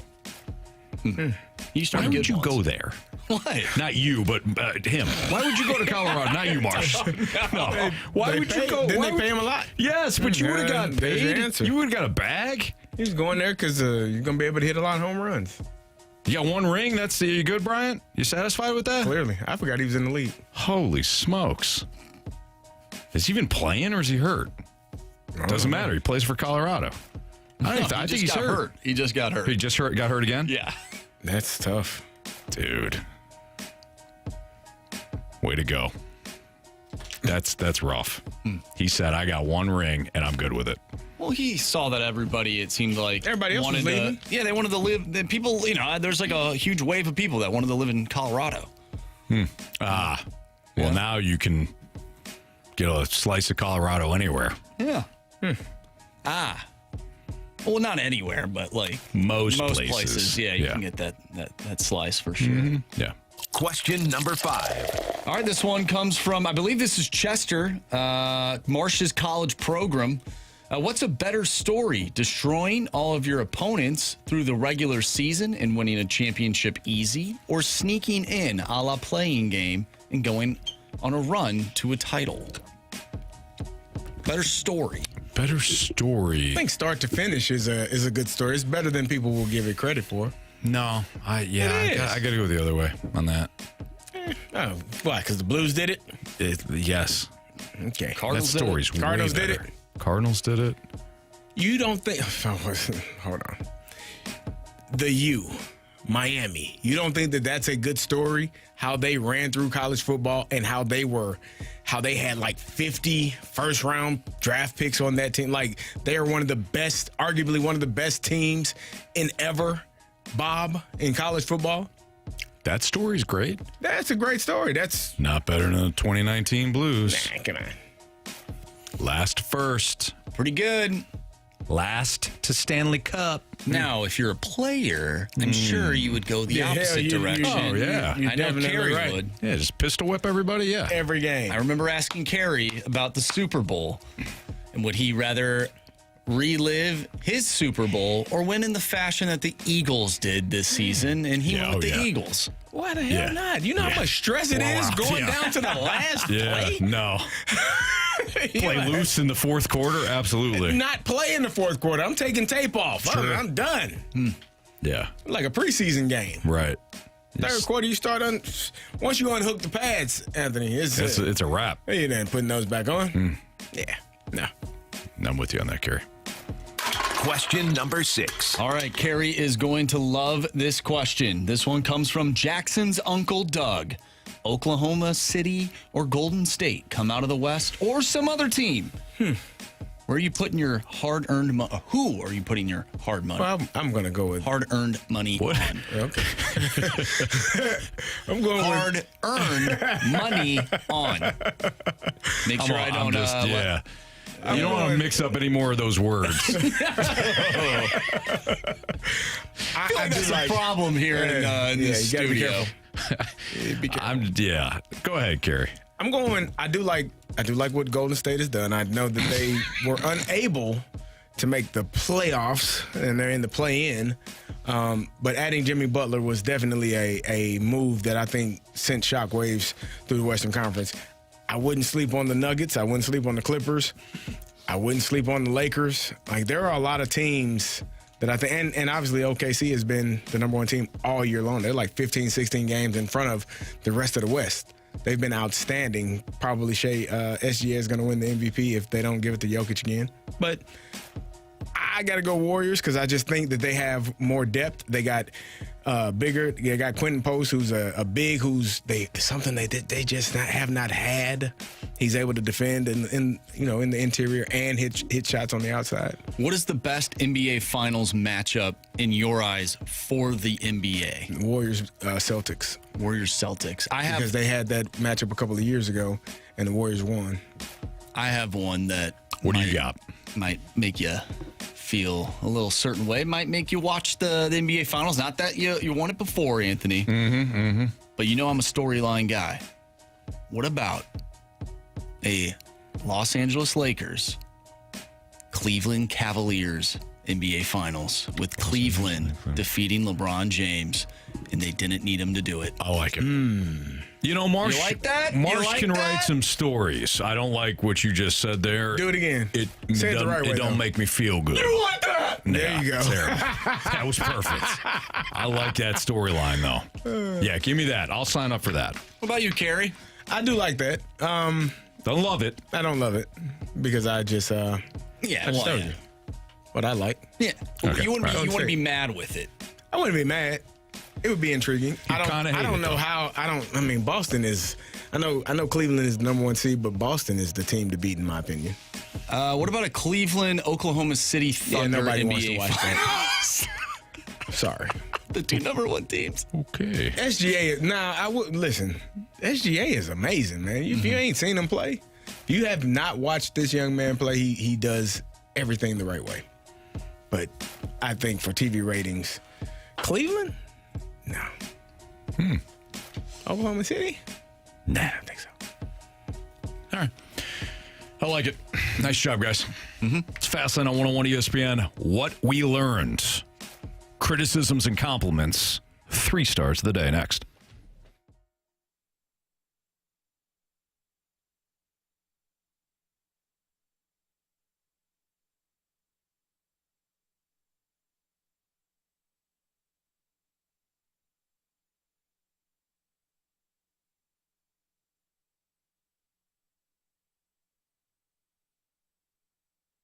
Finally had an opportunity to mow my lawn last week, and I could see all the hard work that Green Envy has been putting into it. Green Envy is the only company that I trust for our lawn in the Stalter household. Their program is fantastic. In fact, no hidden fees, no contracts. But here's the best part.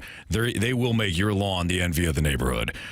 My lawn right now, thanks to all the rain and what Green Envy does to control the weeds and the crabgrass and all the stuff that grows in your lawn that shouldn't be there throughout the springtime. Thanks to Green Envy's work and the rain and finally some good weather, my lawn looks great. Flush with green. It looks healthy. Green Envy even there's a location, kind of a spot on the side of my house, and I've talked about this a lot just because I was shocked. Green Envy even got grass to grow in that area that wasn't growing before we moved in. And now that area, especially, deeper we get into the spring and eventually the summer, that area is where my kids usually play when we're, playing outside and that means more to me than anything. So when you're looking for a lawn company that is going to set things up right, and understand what it's going to take to get your lawn to look fantastic and control all the weeds and weather conditions, everything like that. If you care about your lawn, go with Green Envy. 636-655-3689. They also have the website greenenvylawns.com. Give them a call. Again, the program, no hidden fees, no contract. You're going to love the look of your lawn. Thanks to Green Envy.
It's Fastlane on 101 ESPN with Carey Davis and Andrew Marsh. I'm Anthony Stalter. If you missed anything from our program today, you can always download the podcast available at 101ESPN.com or the Dobbs Tire and Auto Center's 101 ESPN mobile app. All the podcasts, of course, brought to you by Schaefer Door Company. Time to find out what everybody learned today. Would you guys like to go first? Marshy? You want me to go first? Yes. I mean, I can go first. No, why don't you go first, Carey, go first. I learned that today may be a sad day in the Stalter household. Why? Sharks captain Logan Couture retired.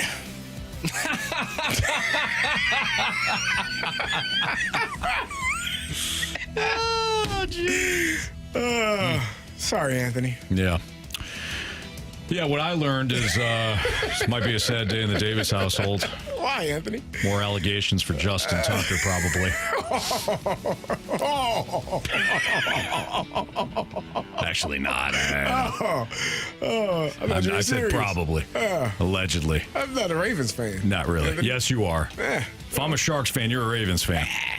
No, what I learned today was you don't even need to take a week off. And somebody will switch out your chair. I mean, what are you doing? No, you know what I did? I ended it.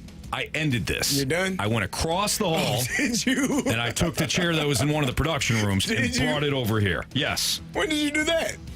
Right after I sat in that crap chair. Why didn't you take that one over there? You got to replace it with something. I want it to be a reminder to everyone what I accomplished today. Okay. So now I get a good chair. Proud of you. Okay.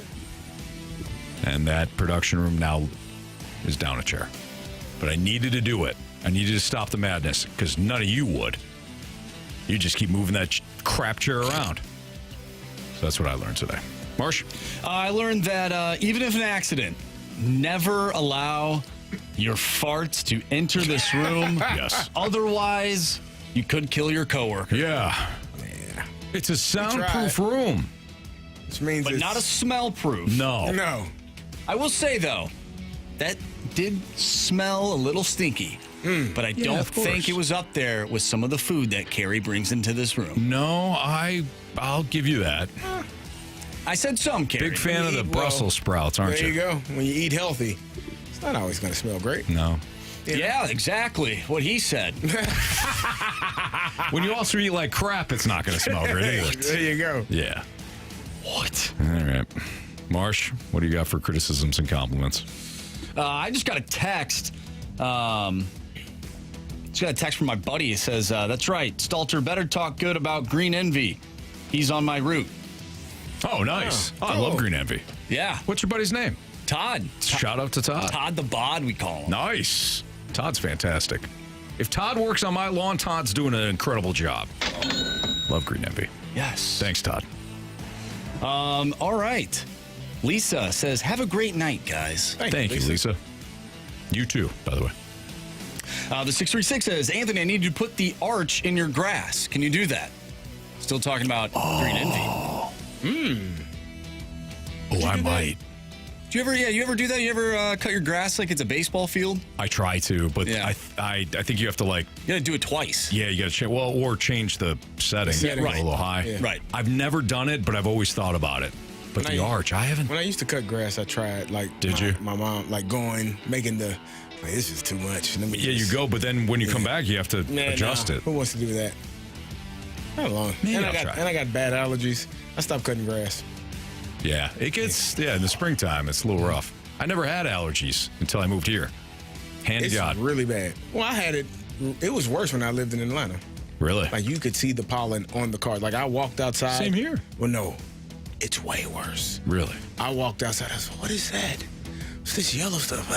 It's bad, huh? It's real bad. All right. Now, we get a text from 636. I'm wearing the same outfit to the Blues game as last win. Are you guys superstitious like that? Absolutely. Yes. Marshy is. Yes. I'm not. I remember Find out if Ryan is superstitious. 2011, when the Cardinals won the World Series, I sat on this couch in my house for every win that they had. And I slowly figured out when I was not home, they lost. And so when I'd sit on I sat on the couch, and all of a sudden they won, and they kept winning. I'm like, well, this couch is sacred. But I didn't want to sit by myself on the couch during the World Series, so I drew a picture of myself, put clothes on the couch, and then blessed the couch, and then went out. Then I went out, and they won. So I hope people were watching YouTube and saw Anthony's face. Marsh, you win. Yeah. Anthony got so scared in that moment. I blessed the couch. They won the World Series. You're welcome. Ready for the 3 stars? I've said some things, Carey. I don't know if I ever said something like that. Go ahead. It's time for the Fast Lane's 3 stars of the day. I don't know where that was going. Presented by Circus Sports Illinois. Sports betting the way it should be. All right, our 3rd star of the day goes out to Studio Chairs. Studio Chairs. Studio Chairs. Our 2nd star of the day goes out to Crop Dusting Anthony. No. Oh. And our 1st star of the day goes out to Superstitions. Yeah, Superstitions. We're watching the YouTube feed right now. I'm trying to. Like, all right, there we go. All right, well, for Andrew Marsh, for Jamie Rivers, for Carey Davis, there it is. I'm Anthony Stalter. Go Blues! See you.